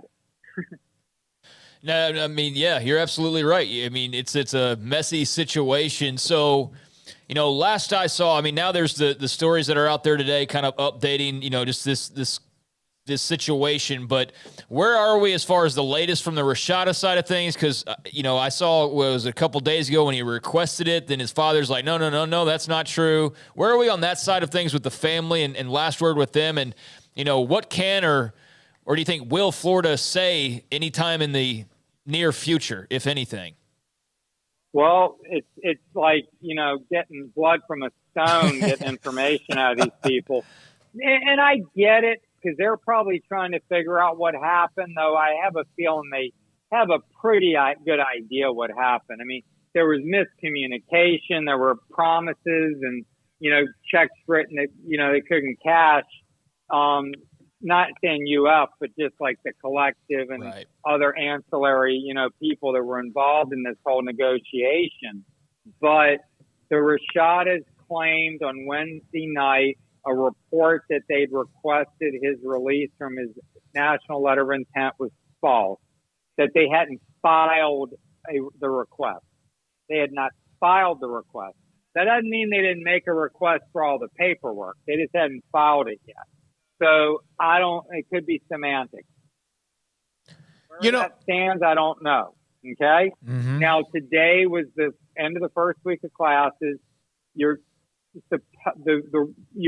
hearing this is the last day to enroll. I just hung up the phone with someone. This isn't the last day to enroll. They can make exceptions, not just for him, but for a student like maybe stranded in another country. There are a lot of international students that come here, travel issues.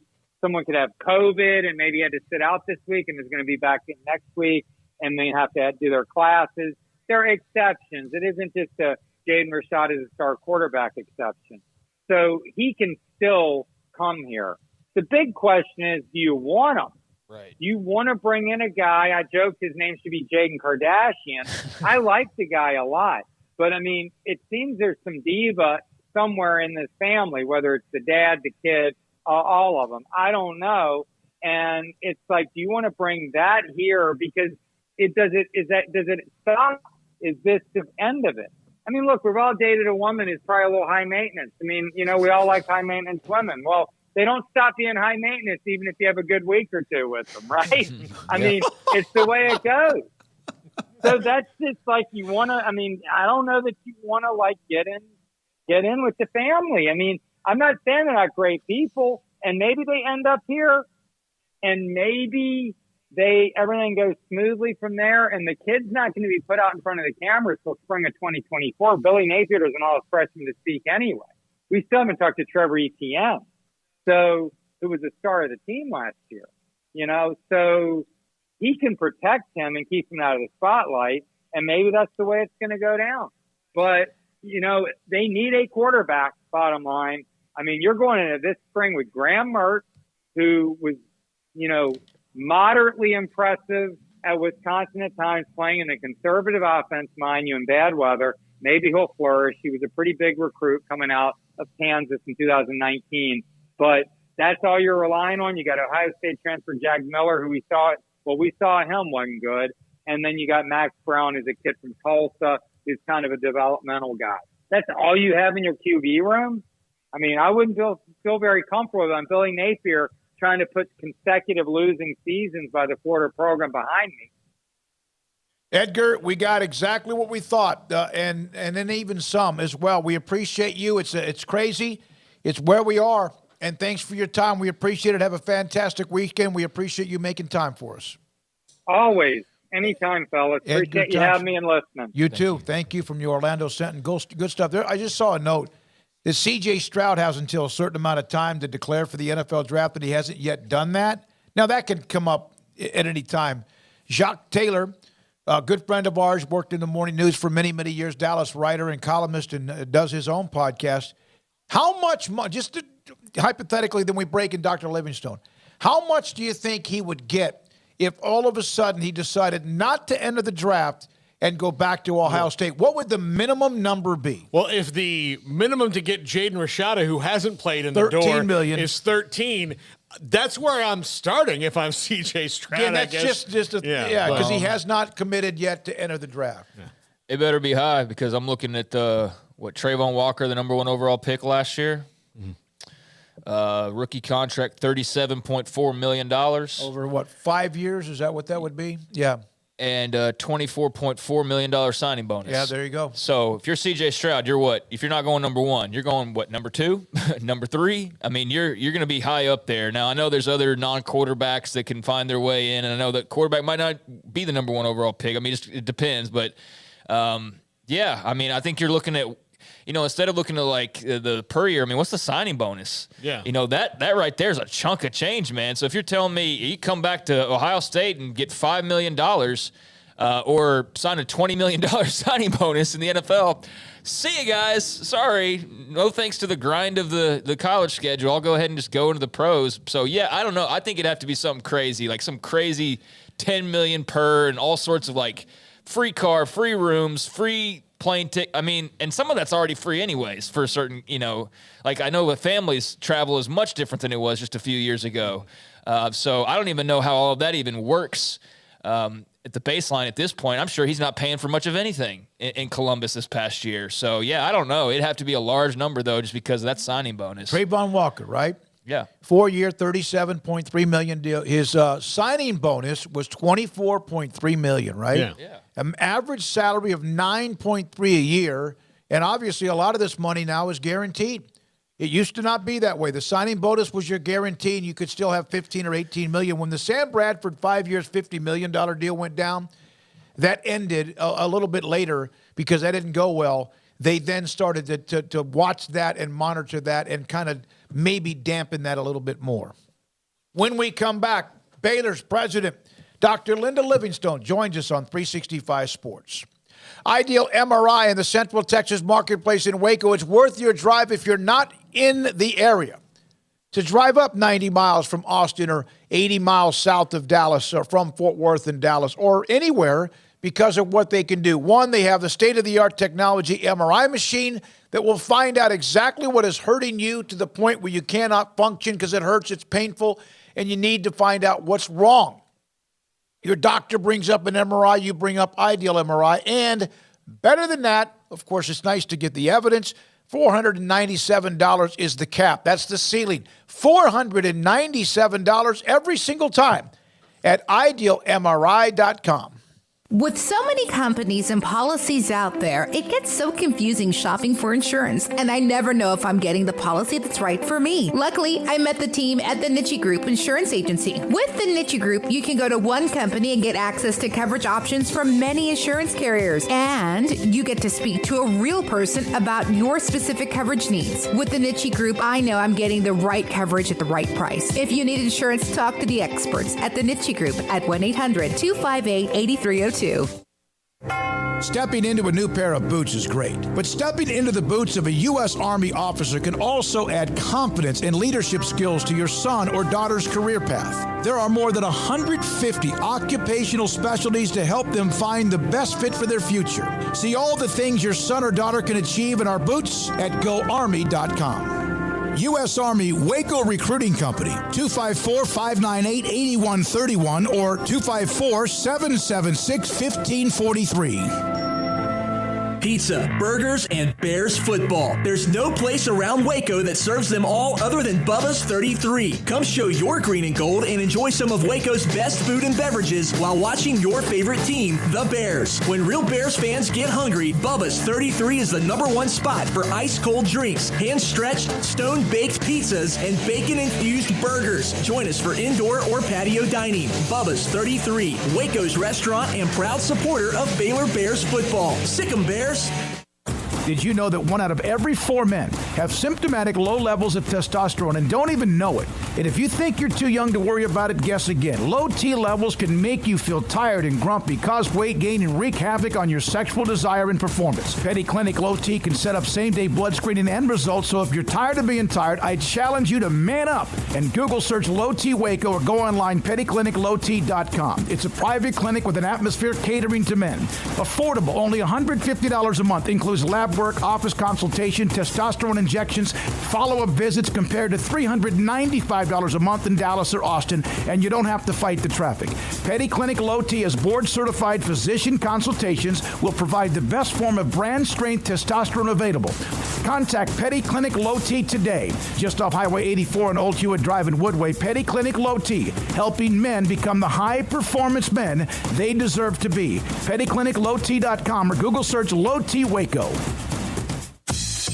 Baylor Scott & White Southwest Sports Medicine and Orthopedics, the team physicians for Baylor Athletics, diagnosing and treating all sports-related injuries, including concussions. These specialists also provide orthopedic services for athletes and non-athletes alike, whether it's knee or shoulder pain, hand or wrist injury, orthopedic spine care, and even an arthritis and total joint clinic. Trust the doctors Baylor Athletics trusts. Baylor Scott & White Southwest Sports Medicine and Orthopedics wants to get you back in the game. One size fits all. That may be all right for an adjustable belt or cheap sunglasses, but when it comes to your financial needs, no one wants a one-size-fits-all strategy. Ben Erlinson, your Edward Jones financial advisor, knows that his most important goals are yours. That's why he takes the time to understand your needs, knowing you. That's how Edward Jones makes sense of investing. Ben Erlinson, 100 North 6th Street in Waco, 254-759-8533. Edward Jones, member SIPC. This is 365 Sports, powered by Sikkim365.com. The 5 o'clock hour is brought to you by Edward Jones Investments and financial advisor Chuck Verno, who'll navigate you through today's financial climate. Edward Jones, making sense of investing. Now here's David Smoak, Paul Catalina, and Craig Smoak. 365 Sports taking you up for yet another hour. At the end of this hour, Paul Catalina's top five. Also, Alvin Brooks III, Baylor assistant basketball coach, will join us as Baylor hosts tomorrow Oklahoma State. Mike Boynton and the Cowboys tougher than nails. That's tomorrow, so we'll have that. That's a must-win. Yes. Well, yeah, no matter your record in the Big 12, to lose your first three games at home in the Big 12, you can't lose home games. You've already lost twice. You surely cannot dig yet another part of that ditch. No, so hopefully they shook off some of whatever ails them, against West Virginia. But, yeah, Keontae George got a lot of love from that. But, man, they are far from a perfect team, so I think that they know that as well as anybody, and they know that there's no letdown in the Big 12. But, yeah, that does feel like it's almost a must-win game at this point, as early as it is. Yeah, it wasn't by any means perfect. They did find a way to win at the end.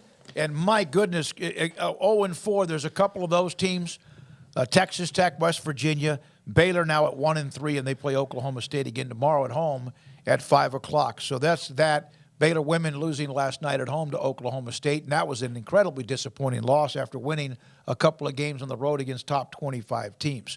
By the way, there was always the story about Sean McVay, just a couple of nuggets as we wait on Dr. Livingstone. He is staying with the Rams. He had discussed the possibility, was very much in demand as an analyst, a TV analyst, color analyst, doing all that. He is staying with the Rams. Tough. You win a Super Bowl, and then like a lot of teams who win a Super Bowl, other than maybe the Patriots, you then get punched from every angle the following year. I think your budget gets punched quite a bit as well, the way you had set up your team, your salary cap, and all of those things with the roster that you had to basically win now. And, that was why a lot of the talk was after, all of a sudden here come rumors of him wanting to get out. It was, get out of town and not have to deal with the absolute crunch and stress of trying to reconfigure this roster financially and, put it all back together again for the years moving forward. But, they got the title that they wanted. Obviously, this year was a pretty disappointing follow-up, but, there is some major hurdles they're going to have to get over. And so you'd rather get over them with the guy who got you there to begin with than with somebody brand new. So I think that's a good thing for the Rams. But, yeah, they were 5-12 after winning a championship, and I suppose that you'll take that if you're a Rams fan because it had been a little while, to have a down year compared to the joy of last season. But, yeah, I thought that this was almost a foregone conclusion, so I was surprised to see that come across the headlines. And, No, good deal. But he'll definitely have a future in TV whenever he chooses that route. No question about it. And then here's a couple of stories. Georgia loses Ringo, the corner, and also Jones, the offensive lineman, to the NFL draft. And then also a couple of stories down on the ESPN college football page. They land the second top 3 safety in the 2024 class. So you lose, it's like you taketh and giveth, right? That's what they do. That's what you do at that level. And they just keep adding what they possibly can along the way. Mississippi State, this is an interesting note, hired Zach Selman as the new director of athletics. He was, of course, the director of external engagement and advancement at the University of Oklahoma. So the Selman name, what's wrong? The Selman name very familiar, but I don't think of course he was in that title. I don't think anybody probably knew that outside of his family, but yeah, he was with Oklahoma, and you're right. There's that connection there with his name, and that is what you think it is there. So, yeah, that was a hire that came down yesterday that a lot of people seem to be very positive and high on.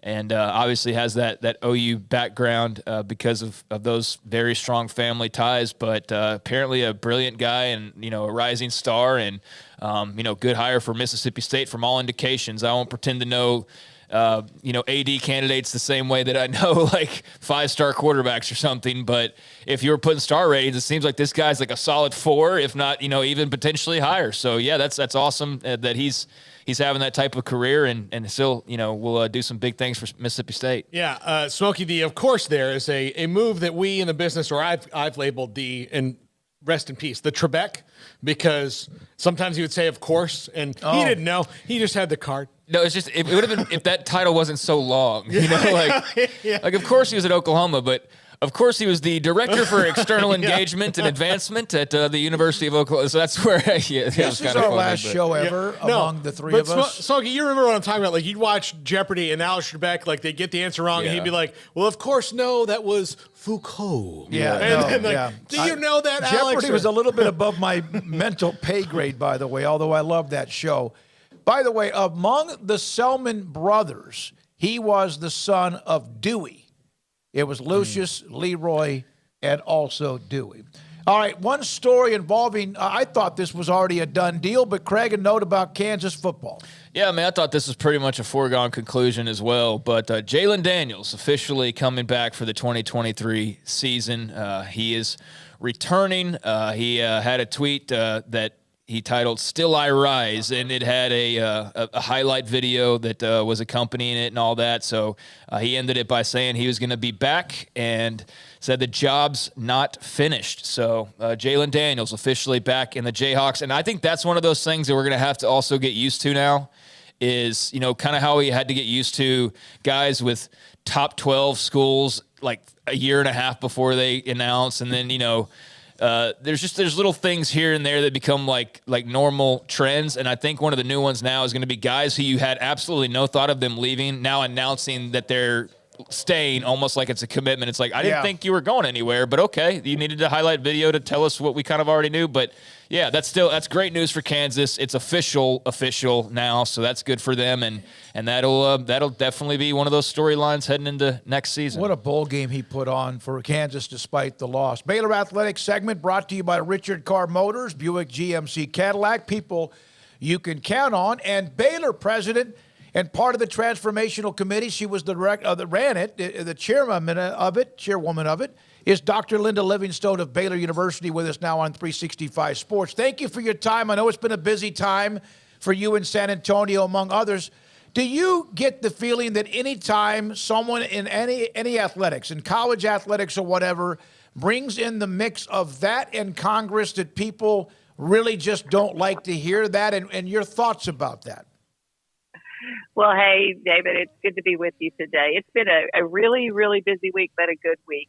I get that people kind of go, why in the world would you go to Congress to try to get help? Who would want to do that? And why would you ask for that? But, I think if people sort of understood on the level those of us deal with this every single day, do the complexities and the interplay that we're trying to deal with court cases, with state laws, with potential regulations related to some of the government regulatory agencies.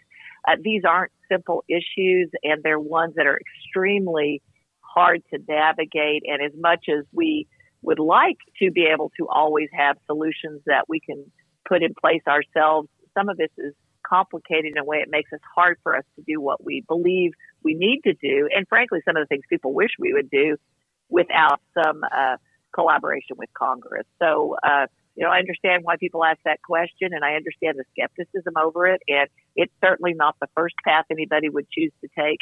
But sometimes your options become pretty limited, and you have to go down paths that are ultimately in the best interest of what we're trying to accomplish, but maybe not where we would have started if we'd wanted to. Well, this you're talking about schools in all 50 states here, so you've got intrastate issues and all that you have to deal with. So that's what Congress is supposed to do. But on the practical side of it, how soon can you expect Congress to respond to your request? Because this feels like a bit of an uphill battle to get them to even entertain this, given how it works right now. Mm-hmm. Well, it's a very good point. And, we believe that this congressional session that runs from now really through the summer is probably the window where we will have the most opportunity and, frankly, really need to make some progress if we can. I do have to say that, we have over 1,100 schools in the NCAA. Every person in Congress probably either went to one of those schools, has one of those schools in their district or certainly in their state. And they certainly all have supporters that went to all of these schools. So it should be something of great national interest, and that with the right grassroots effort, we can have lots of contact with all of the folks in Congress. And then, of course, college sports is a kind of a national pastime, and people love it and should care a lot about its sustainability and success for the future. So we hope that some of those things will help us, move some things forward. And it really, as we certainly are all aware, is a pretty challenging time in Washington, D.C. right now. I'm not trying to put you on the spot, but if the NCAA had done things better before the Transformation Committee or other things they've done recently, and you've been a part of both the Board of Governors, et cetera, would they be in this position to be asking Congress? Well, I think it's kind of easy now to look back and say, oh, gosh, I wish we'd done this or I wish we'd done that. I do think there are some probably significant points in time, probably over even a 10-year period of time, where if different choices had been made, we might be in a somewhat different place now. I don't know if it would be completely different, but, as much as you wish you could go back and change what had or hadn't been done in the past, we certainly don't have that magic wand to do it. And so we have to deal with what we have now and really do our best to be responsive and proactive going forward to try to address the challenges that we face. Is one of the things you need them to legislate on what specifically constitutes a college athlete, and then perhaps give an option if you want to be a college athlete, here are the benefits and things that are available to you, but if not, then you can certainly bypass that and not be part of it. I think the push towards, like you said, employment is the big one from the crowd right now. Mm-hmm. Yeah, the challenge, what we would like, one of the things we would like Congress to consider is some kind of a special status for college athletes so that they would not be considered employees. And there are some models out there where people engage people engage in ways where they get some benefit, some level of benefit without being fully considered employees. Because, at the end of the day, what our student athletes do as athletes, we view as part of the education and learning experience and not something you do as an employee. And there are certain benefits our student athletes have because they're students and are not employees, and things we do for them that, frankly, you probably couldn't continue to do for them if they become employees. And I think the other thing we struggle some with is why you would consider a scholarship student athlete that's engaged in activities on behalf of the university any different than our scholarship musicians or scholarship other students that are engaged in activities on behalf of the university that are, have certainly regional, national visibility and have an impact on the reputation of the university. So I understand completely people's questions about, well, why don't you just make them employees? But if you really drill into details of what it means to be an employee and what that means, the expectations are, I think it means our coaches become bosses and supervisors instead of educators and teachers and mentors like we really want them to be. And then there's a whole set of issues that cascade from that frankly is probably not in the best interest of our student athletes. Now, do we need to continue to say what ways do we need to continue to think about enhancing the benefits for our student athletes, which certainly you see a lot of that in the transformation committee work? Do we need to continue to evaluate what's the right economic model for college athletics, particularly for our revenue generating sports, that might be different than it is now, that works for our universities and our student athletes? Absolutely, we need to do that. There's certainly an area that we're putting a lot of time and energy into, but being employees is not what most folks involved in college athletics really think is what's in the best interest of kind of the long-term health of college athletics, or certainly even our student athletes. That was going to be one of my follow-ups is, so do you believe that there is potential for synergy between those two things of, making, like genuine, standards and, a structure for student athletes while also not going back to the old way where it was, this way and there's no room for growth or change? Oh, absolutely. And I think you've seen that. We're doing, full cost of attendance. Most of the Autonomy 5 and certainly some other schools in Division I are doing full cost of attendance payments to student athletes, where many institutions, certainly among the Autonomy 5 and others, are doing some additional supplemental educational benefits now above and beyond scholarships and room and board.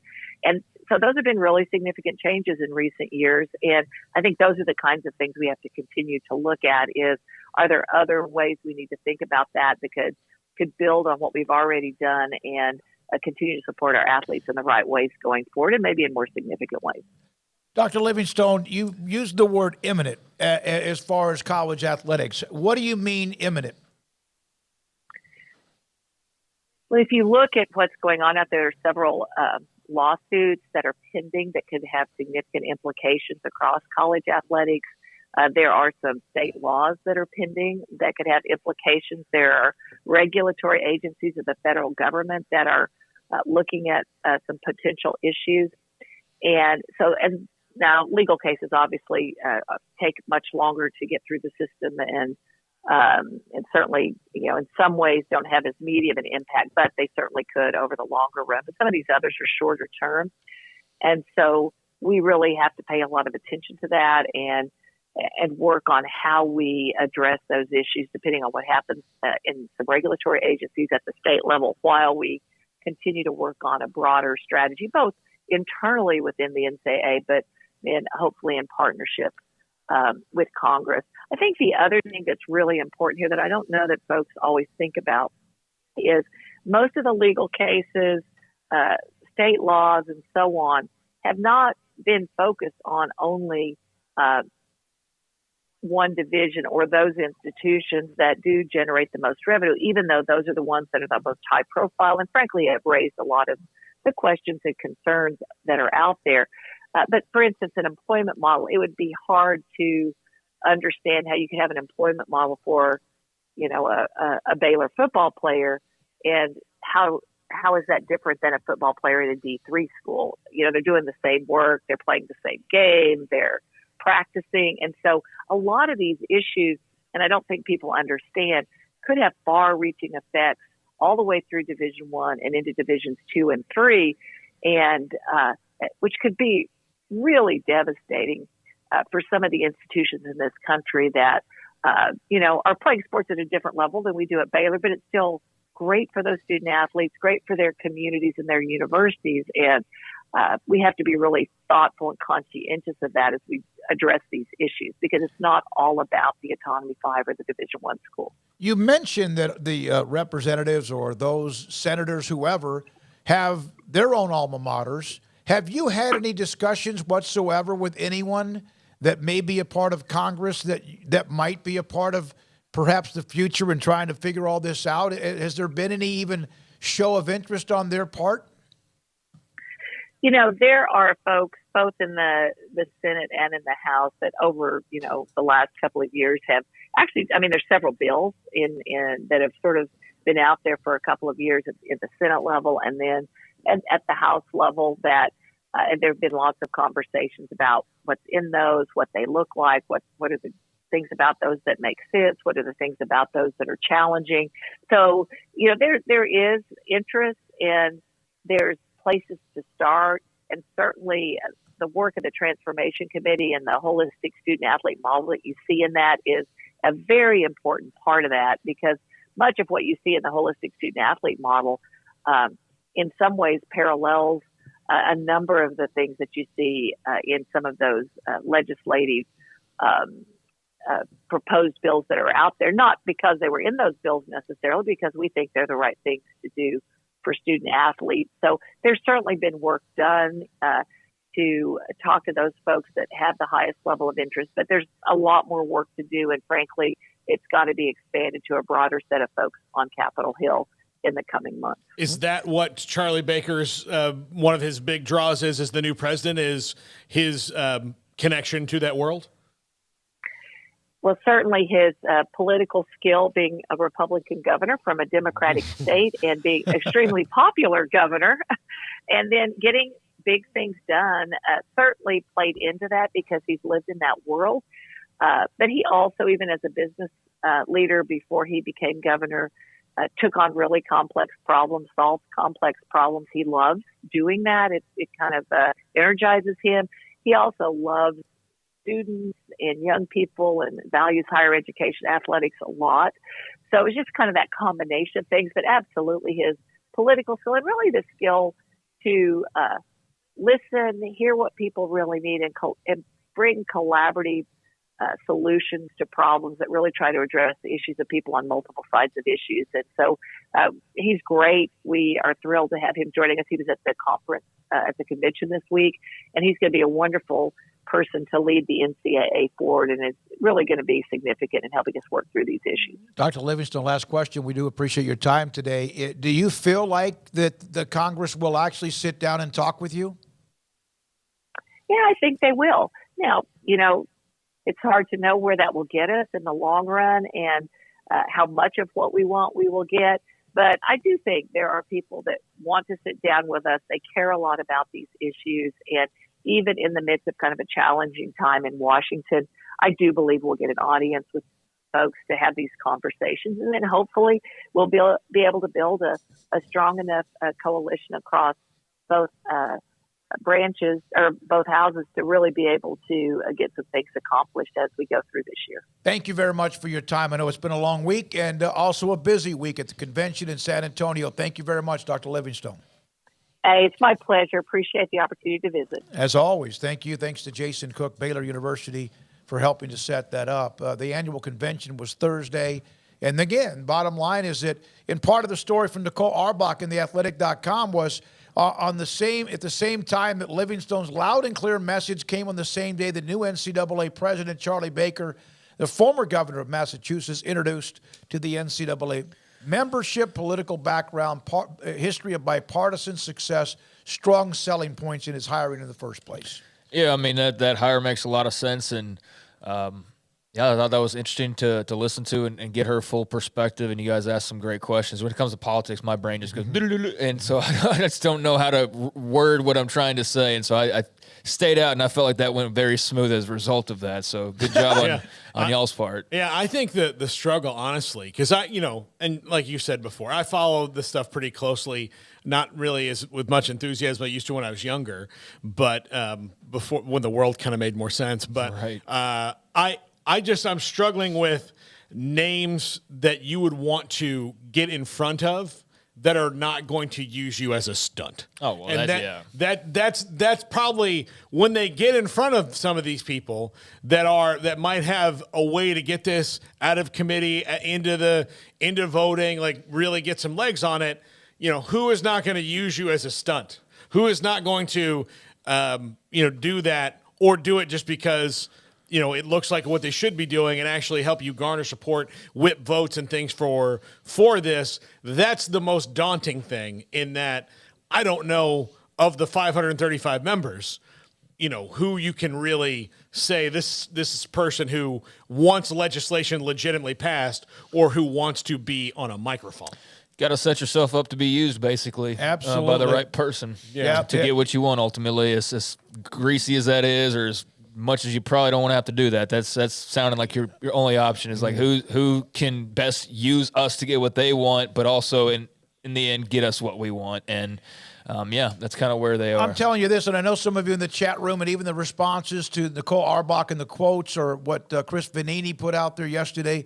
The bottom line is Dr. Livingstone, she's where she is, and also Board of Governors chairing that, the Transformation Committee, which has kind of now run its course.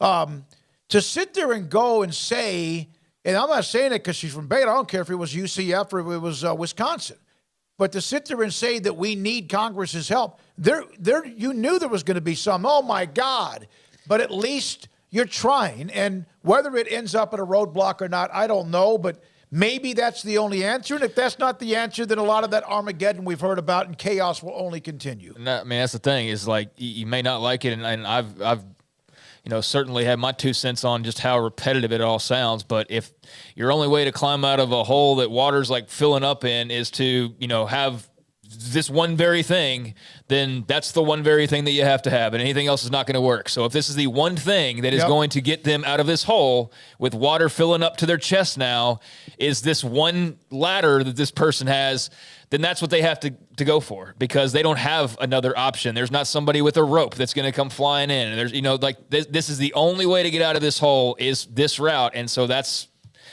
whether for better or worse, it's your only option. And that's it. It's as simple as that. You've only got the one option, potentially. You'd regret it if nothing does get better and you didn't at least try it if it doesn't work. The Baylor Athletics Again segment brought to you by thanks to Richard Carr Motors. A note, Oklahoma State. We had 2 guests yesterday. Yeah. How about this one? Oklahoma State running back Bryson Green, wide receiver Bryson Green, is transferring, headed to Wisconsin. The Badgers. They're Luke Fickell loading up in the portal. Yeah, he is. Yeah, and yet another change and another player and another part of the addition and subtraction at Oklahoma State. Yeah, I mean he's in the transfer portal, so it is what it is. They're going to have a number of new faces around there and a bunch of familiar names that are not going to be a part of that roster, and that's what we talked about pretty lengthy yesterday. Was just all that's swarming around Oklahoma State right now. Although they're on that side of the fence in Stillwater, still maintaining it's all for the better. So we will see next year. I mean, like I said this like a week ago, and I'll maintain it. Either we're in store for this is the beginning of the fall of Mike Gundy and the end of his time at Oklahoma State, or he's going to revamp this bad boy, and we're going to be going like, dang, he's a freaking good coach, and how did we make fun of him all offseason? And that's entirely possible. I'm not writing him off being able to, get this roster back in good shape. And, hey, look, we can't sit there and comment on losing a bunch of guys and acting like the world's falling and then not say the same thing. I mean, Baylor's lost 10 guys. Lost 10 guys. So, a difference a year makes for both of them. Yeah, and so, that is going to be for the better, you hope, but you don't know. So with Mike Gundy, I mean, it could very well turn out to be a positive as much as it could be a negative. But, he's a good player. He's got some talent. I just think the story here is just how – much Luke Fickell is doing already, and the fireworks that he's creating, and seemingly just adding, 4-star receivers left and right, or quarterbacks left and right, and I know he's creating a lot of excitement right now in Madison. So that's an interesting and a good get on paper. Alvin Brooks is going to join us, Baylor men's basketball, here in a second. Real quick, TJ Scott put this on the message board. It's kind of a common theme, and I just want to give it some clarification. He said if all the presidents of the universities got together and said, stop this crap, they wouldn't need Congress. Well, they did. They tried. They lost in court over and over and over and over again, and will continue to lose in court over and over again unless Congress gives you rules for all 50 states that are the same. That's part of the other problem is that the first thing they did was every state started making their own rules, and there's nothing that's the same, which makes it hard until Congress comes in and sets overall guidelines that can encompass all those 50 states. We're talking about having politicians who are fans of schools. That was basically NIL and the state's rules. Like Alabama guy, like he's wanting to push forward so that they can have the best advantage. But like I know Alabama was kind of slow to it, weren't they? It was Florida that was like way out there, like let's go, let's get, and they were all about it. And to the point of like they just said, screw the other 49, like we're going to go push ahead so the Gators can get this advantage, or Knowles or whoever. But yeah, California was the first one, and then Yeah, Texas and Cali. Florida said, "No, hippies, we're doing this too." Yeah, no question. All right, we're going to have Alvin Brooks III here in a moment. By the way, real quickly, Waco Custom Marketplace, our good friends, 425 Lake Air Drive. They have select specials, select New York strip, select ribeye steak. On sale, $5.99 a pound or $8.90 a pound. St. Louis style pork ribs or pork spare ribs. St. Louis style ribs at $2.59 or $2.25 a pound. Baby back pork ribs at $2.40 a pound, and 15% off all fresh shrimp at Waco Custom Marketplace, 425 Lake Air Drive in Waco, Baylor. And tomorrow night, 5 o'clock, Oklahoma State at the Farrell Center, joined by Alvin Brooks III, Baylor men's basketball on 365 Sports. I sent you a text, Coach Peterson, and also John Jacobs after Wednesday against West Virginia. Can you try, Alvin, to explain what we kind of already know, but in coaches' terms, the battering ram, or as Craig called it, the gauntlet of the Big 12? It's very, very hard to explain. I mean, it's night in and night out. It's a battle from tip to the final buzzer, and every single detail matters. And, I think if, you think about your job or whatever you may do, like if you leave out a small detail, how everything can come crashing down on you if you're building a structure. And so every small details matter on the court, and we're just trying to get our guys to understand that because it's a one-possession game. Alvin, during this interview, don't be distracted if you hear a whistle every 45 seconds. I wanted you to feel like you were back in West Virginia again. I know that, the officiating varies from game to game, but is it tougher to assess what you were doing well or not in a game that is called that tight? I think you just have to adjust. I think the great thing about it is most of our guys have been playing since they were kids. And, obviously, most of us have been players and we've coached a long time. And when you have 3 different officials every single game, you have to adjust to what the officials call. And so, our biggest thing is just overcome it. Whatever is being called, we got to adjust and overcome it. Coach, I know you can't have an extended celebration by any means, but how nice was it just to get that first Big 12 win? Oh, it was extremely nice. The Big 12 is, statistically and, just living it, it's the toughest league in the country year in and year out. And so to go, the first 3 games and, the last 2 before that where it was basically one-possession games, give or take a miss here or a turnover here or there, and we could easily be 3-1. But reality is we're 1-3.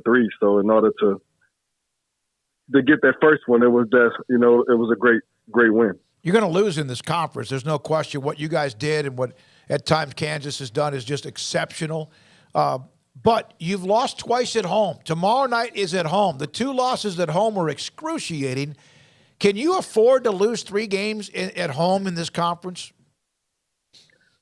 I don't think not at all. I think, home is a place that you're comfortable at. And so I think we have to do a great job of protecting our house. And, we allowed 2 to get away from us.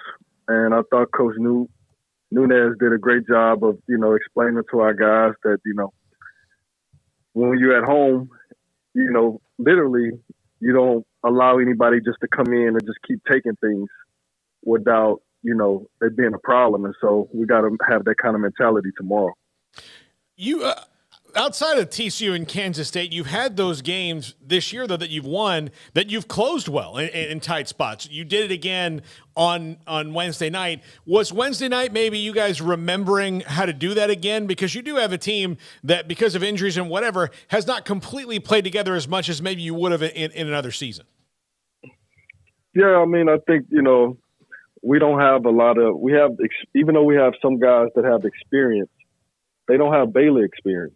And so we're playing, quite a few guys without Baylor experience, extended minutes. And so it's going to be some growing pains, and I think we'll be better in the long run. But, we're finishing games with, guys that hadn't really had a lot of Baylor experience, and the more experience they get at the end of games, the better we'll be. You kind of have, and we saw a little bit of it with the football team, you have the older experienced players who have been through it all, and then they had a lot of youngins that hadn't played very much, and not a lot in between. Is that what you're kind of saying? Yeah, I mean, we do. I mean, you think about it, the guys that played, a lot of minutes in the previous years are really, Adam, Flo, they were starters last year, and LJ Cryer, played a lot, but LJ was hurt and missed majority of the year last year. And then, after that, you have Dale Bunner that played, late when guys were injured. After that, we don't really have a lot of guys that have that Baylor experience. And so we're going through a lot of teaching on, what it takes in this scheme and what it takes in that scheme. And, it's a lot of teaching, and especially when you're in the best league in the conference, you don't have a chance to teach and, against opponents that's not as difficult. So it's definitely a learning lesson for us moving forward every game.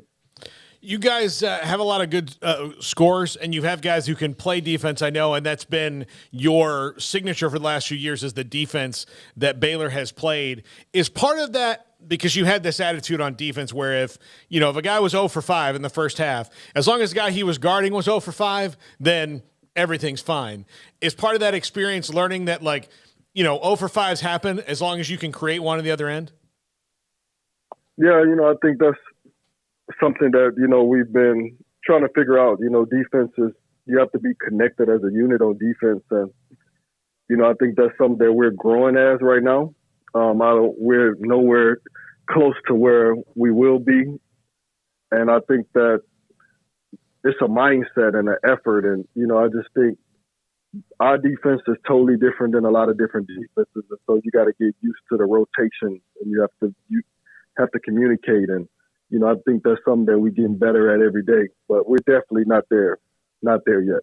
So what's it like to not have a lot of time really to work on this? Because you play a game, then you have an off day, and then you have a practice, and then you have a game. Is it almost, it's not impossible. You guys have done this before, but how difficult is it to do all this on the fly once the season begins? It's very difficult. And so that's something that we just tell our guys, it's more than one way to learn. And so you have to learn through film, because physically we can't do everything on the court every single day, and those guys perform at a high level. Just physically, it's impossible. So because of that, the more that they can watch the games themselves, and the more extra, film sessions they can get with us, and then obviously the film sessions as a team, those film sessions and just paying attention, even when you're on the sideline, are very, very important, because the more that you can learn from somebody else's mistake, the better we're going to be. So Keontae had a monster night, obviously, offensively, and he is also trying to become even more dual threat on the defensive end. Can you kind of give us an idea? You knew how talented he was. Everyone did. He can absolutely fill it up. How is he now as far as becoming a full throttle, both sides of the court player? He's a sponge. And so one thing about him that I love is the fact that he's coachable. And so anything that you talk to him about or that you show him, he's able to see it on film and execute it on the court right away. And, no matter what age you are, that's a gift for him to have that. And he's taken a lot of pride in the defensive end, and he's taking a lot of pride in getting better every single day. And, we're just thankful that he has that kind of spirit. It seemed to me watching the other night, while he's having this scoring opus of his career night so far, that he's very much also a student of the game. He's an excellent passer, which sometimes in the scouting report on True Freshman you don't hear that right away, but he's clearly a fantastic passer. And every I saw him talking to the officials, what I do wrong. He wants to kind of soak it all in, every little drop of basketball, doesn't he? He does. He's definitely different. I mean, it's a lot of people that's in his ear, and, it's a lot of people that, I'm sure it's a lot of people that's trying to tell him what to do. But one thing I love about him is he listens, and, he knows he doesn't have all the answers, and he's always seeking the answers, and he's always seeking to do things the right way. Alvin, and I think that's going to take them a long way. I'm sorry. What's it like, though, when you are facing 0-3 for a program that has been so successful? How hard is it going back into work the next morning? Or do you, I mean, your life's more important than winning basketball games. And that's kind of what Baylor's about as far as men's basketball. What's it like during that grind as far as with you, the coaching staff, and also Coach Rhule? Not a lot of sleep, I tell you. But, I think Coach Rhule does a great job of resetting.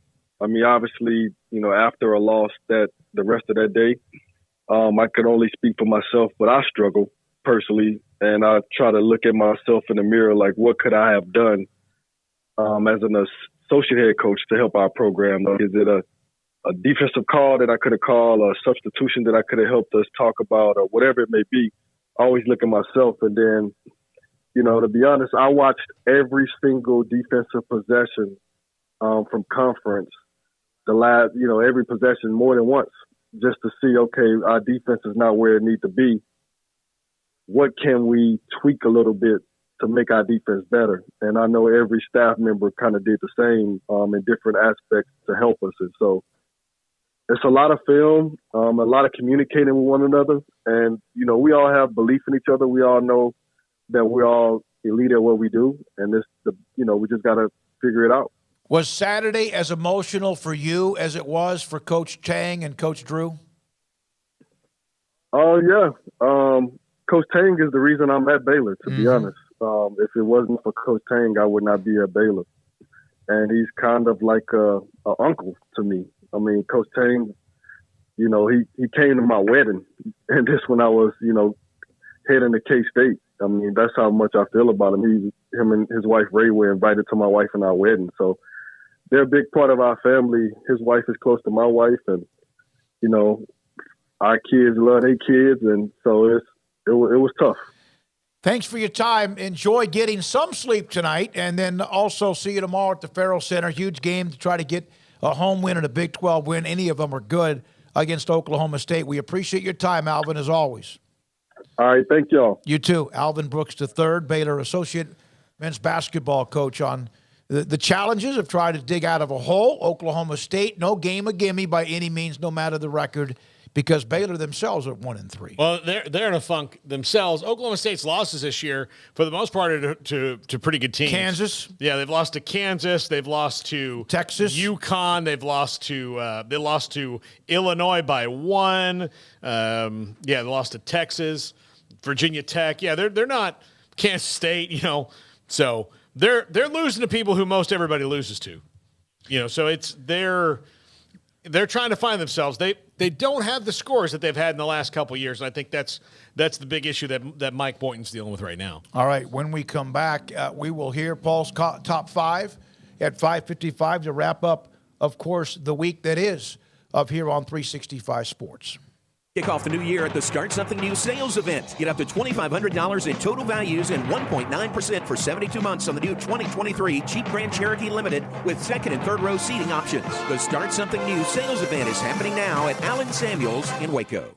Howdy, Chet Garner here, professional guide, searching for bears in the wild.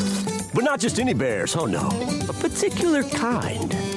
With hundreds of thousands roaming freely in the wild, yet still hard to spot unless you know the signs. There they are, Baylor Bears. If you're a bear enthusiast or even a bear yourself, join me and let's find some bears in the wild. Join the expedition at baylor.edu/alumni. Hi, this is Paul Catalina. I recently got engaged to the love of my life, but the most important thing that I had to do before I popped the question was get that perfect ring. And I know nothing about rings. So I went to the wedding ring store, Boozer's Jewelers on Valley Mills Drive. I knew I needed a custom design, and that's exactly what they do. 9 out of 10 of their engagement rings are designed in-house. The entire process took less than a month, and they were great every step of the way. Great options on financing, excellent selection, and talented designers. My fiance and I get nonstop compliments on the ring. I only deserve credit for doing the smartest thing I could, walking into Boozer's and letting them work their magic. Your one-of-a-kind fiance deserves a one-of-a-kind ring, and that's what you get at Boozer's. Boozer's Jewelers, the wedding ring store on Valley Mills Drive. From the first workout to the last practice, sports is an incredible and rewarding challenge. Hi, this is Dan Ingham with the First National Bank of Central Texas, and we're proud to support each athlete, every parent, and our educators. From families, small businesses, to the biggest industry, we're here to help. With remarkable products like our free First mobile app, we've got banking ideas that fuel big dreams. That's the First National Bank of Central Texas. Familiar faces making local decisions. Member FDIC, Equal Housing Lender. Shorty's Pizza Shack at 12th and Bagby is a homegrown, locally owned pizza place that's out of this world. Everything from the dough, the sauce, the sausage topping is made fresh in-house. Not to mention the amazing pizza pillows, the chicken wings are to die for. Try the Sikkim sauce, chili cheese fries or tots, plus great specials on food and drink every single day. Shorty's is also the perfect spot to watch the game with your friends. Shorty's Pizza Shack at 12th and Bagby. Tell them Paul sent you by. Automatic Chef Canteen is a full-service micro-market vending and office coffee provider with state-of-the-art vending equipment, a wide variety of products, and offering custom-fitted micro-market vending office coffee solutions for your employee break room. You want a full break room solution and a workplace oasis? Well, Automatic Chef Canteen, locally owned and operated for over 50 years in Central Texas, also includes in-house mechanics on call 24/7 for fast, reliable service and maintenance. Automatic Chef Canteen, 6900 Imperial Drive in Waco, or online at automaticchefcanteen.com.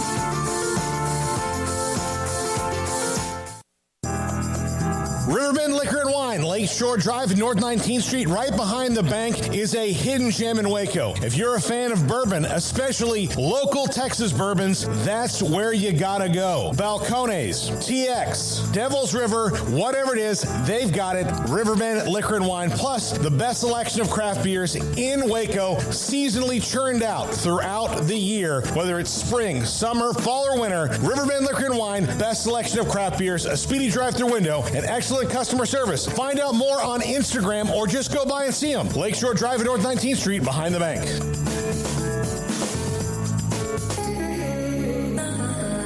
This is Paul Catalina's Top 5 at 5:45. Or is it 5:55? Either way, it's the Top 5. Welcome back, 365 Sports, the Top 5. Top 5 journeyman QBs who could make noise in 2023. These are guys who have transferred, sometimes more than once. And I threw journeyman in there. I know one transfer doesn't necessarily make you a journeyman. I just like the term.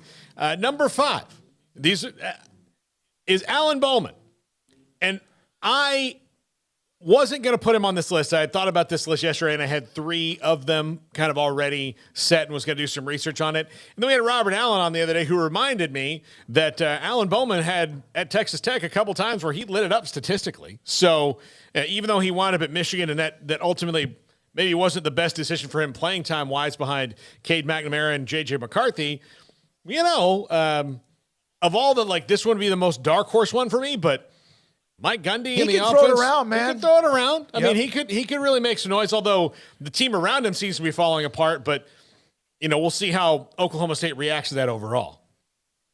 Yeah, I mean, he's a capable player, and he's somebody who has played in quite a bit of action. It's very sporadic, kind of few and far between. Like, he got action in his first year, not so much in his second, got some action in his third year, not so much the last 2, obviously close to 0, last season with Michigan. The Michigan tenure almost seems like it didn't even happen at this point because he was just a non-factor, really. But I do think that him going to Oklahoma State is a good move for all parties. I mean, clearly the Spencer Sanders experiment is over, and he'll be going to wherever he ends up going to get NIL money or what have you, but to close out his career.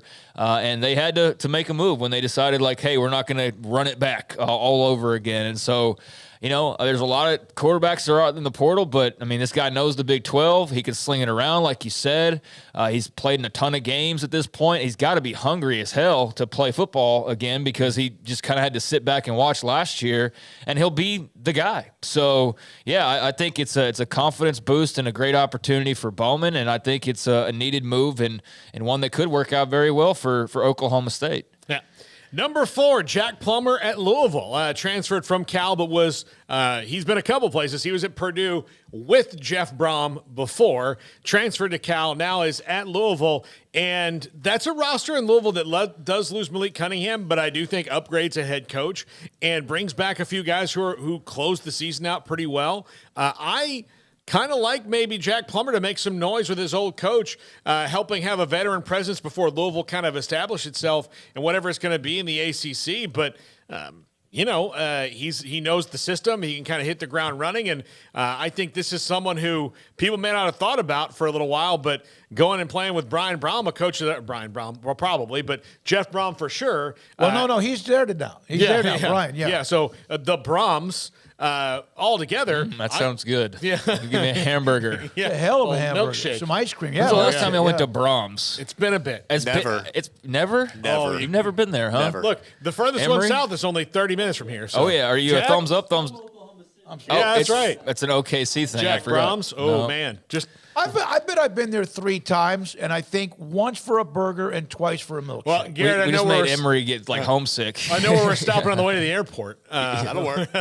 So, but yeah, I think this can work very well for Jack Plummer and for Louisville.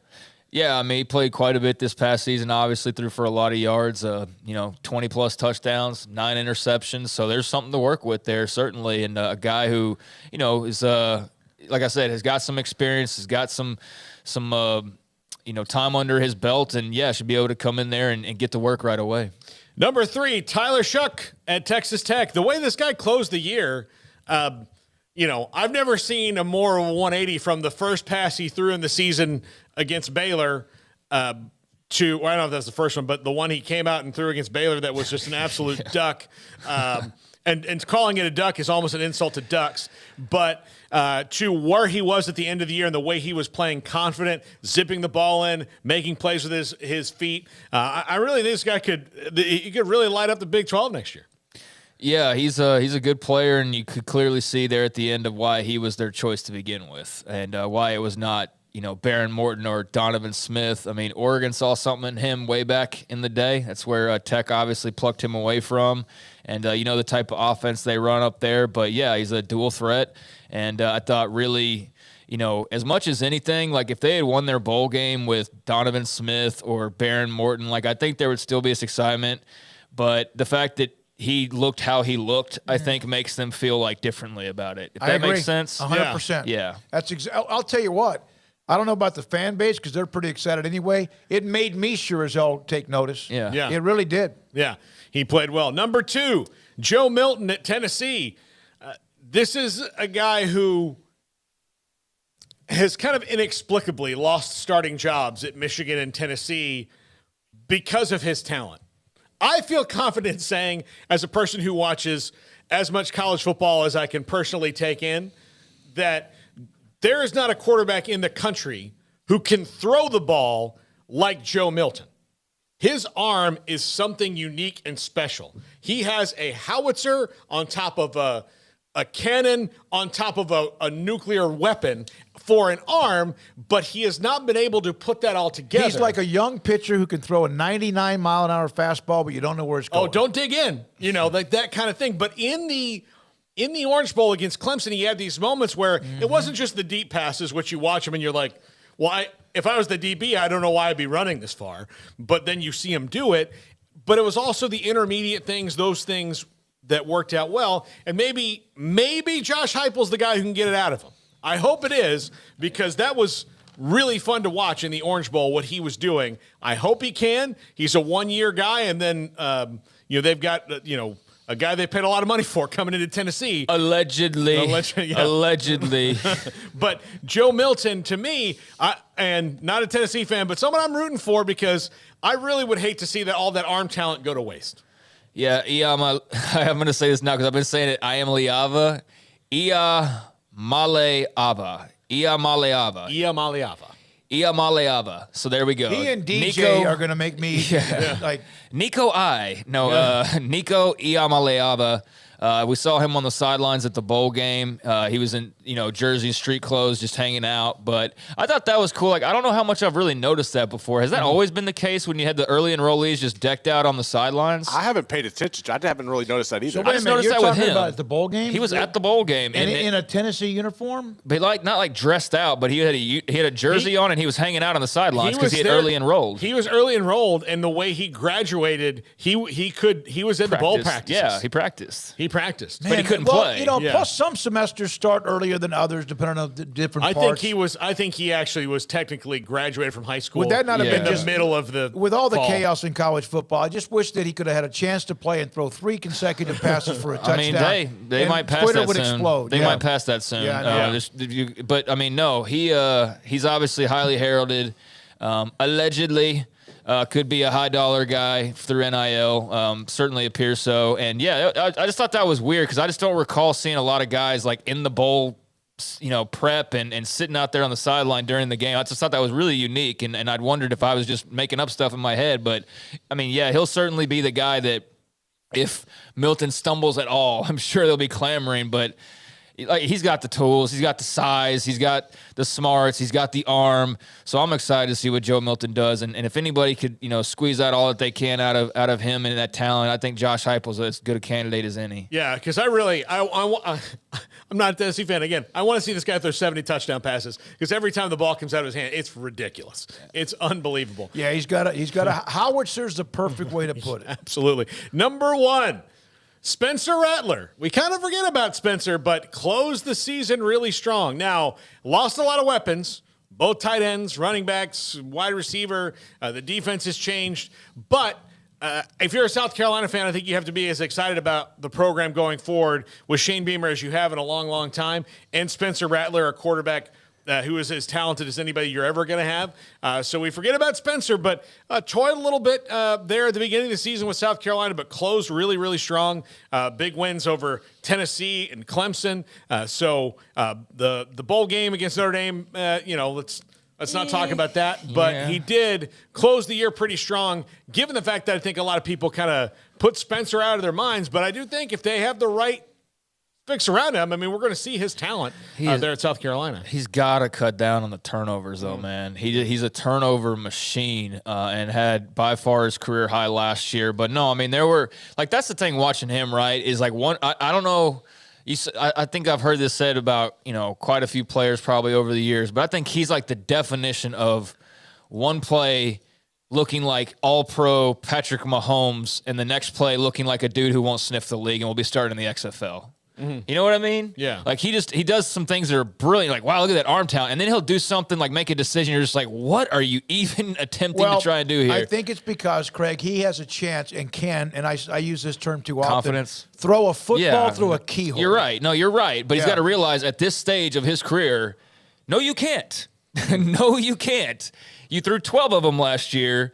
You got to be better than that next year. And so, he's got the arm talent, and obviously he's a guy we've been talking about for a long time. I was happy for Spencer. I didn't, hate him. Like, I know there was plenty of people that turned on him because, he didn't turn out to be the guy that led them to national titles in Norman and everything like that. And it wasn't all bad, but, there was a certain sentiment about him in certain circles that. Would he have left if Caleb Williams had left before that?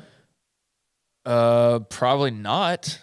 Just a thought. I mean, I don't know how he would have felt with no Lincoln Riley. Right. No, that's true. I mean, he could have still left, but yeah, I don't know. I mean, but the dude's got skills. I mean, I won't be surprised to see him on Sundays. He's got to be a bit better with decision making. But you're right. Part of that is him just thinking he's that good, and I understand that. But now at this point, man, you're going to be like a fifth-year senior.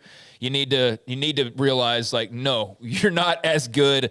And if you just clean up those, you'll be pretty good. But, yeah, South Carolina is certainly a team that has a lot of excitement rolling into the offseason. It's a hard thing to coach, to tell people to be more confident. It's probably even less or harder than to tell them to be less confident. Like, hey, Spencer, we appreciate that you were super confident. We need you to just, 5% dial it down. Believe in yourself less. Yeah, no, absolutely. I don't think you can do that. Yeah, it's hard. I don't think you can. But, I mean, he threw for over 3,000 yards. And on the hot streak at the end. Had his best year in a couple of seasons. And, yeah, they ended on a relatively high note. And I think that there's obviously a lot to replace, as you mentioned, Paul. But, I mean, there's some optimism building for Shane Beamer and the Gamecocks. So, yeah, Spencer Rattler's definitely got a – and we know now this is the last ride. So, this is going to be the finale, and so that'll be fun to see how he closes out. Yeah, you hear that, kids? Believe in your dreams, but only about 95% of them. Yeah, just dial it down a little expectation. Believe in them, but not all the way. Okay, as a coach, what would you rather have to do? Tell somebody to get more confident or dial it down? Dial it down. It's not even it's confidence, but it's also decision making. Yeah. That's the thing. He believes he can do that because his arm is strong. He's right about his strong arm. But he has to make the right decision on when to use that strong arm in certain situations. Right. All right. Don't forget tonight, thanks to the greatness of Emery Winter, our Sports Tonight, 10:30 tonight. Had somebody the other day text me, they're like, man, when did that start? We've been doing Sports Tonight now since September. Labor Day. Which is, by the way, what we do and then condense it into an hour, and a lot that can't watch us live or can't get to us in any way for whatever reason can watch the segments we have that we put up in Spotlight. 10:30, thanks to Josh Young and the great staff at KWTX and also CW.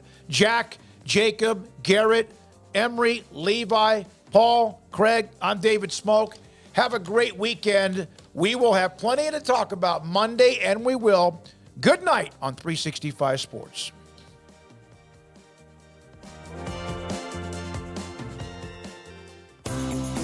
Ideal MRI is a small family business right here in Central Texas. We're open to support you while lowering the cost of healthcare bills. When you need an MRI, ask your doctor for an Ideal MRI. Visit us at idealmri.com or call us at 833-IDEAL-MRI.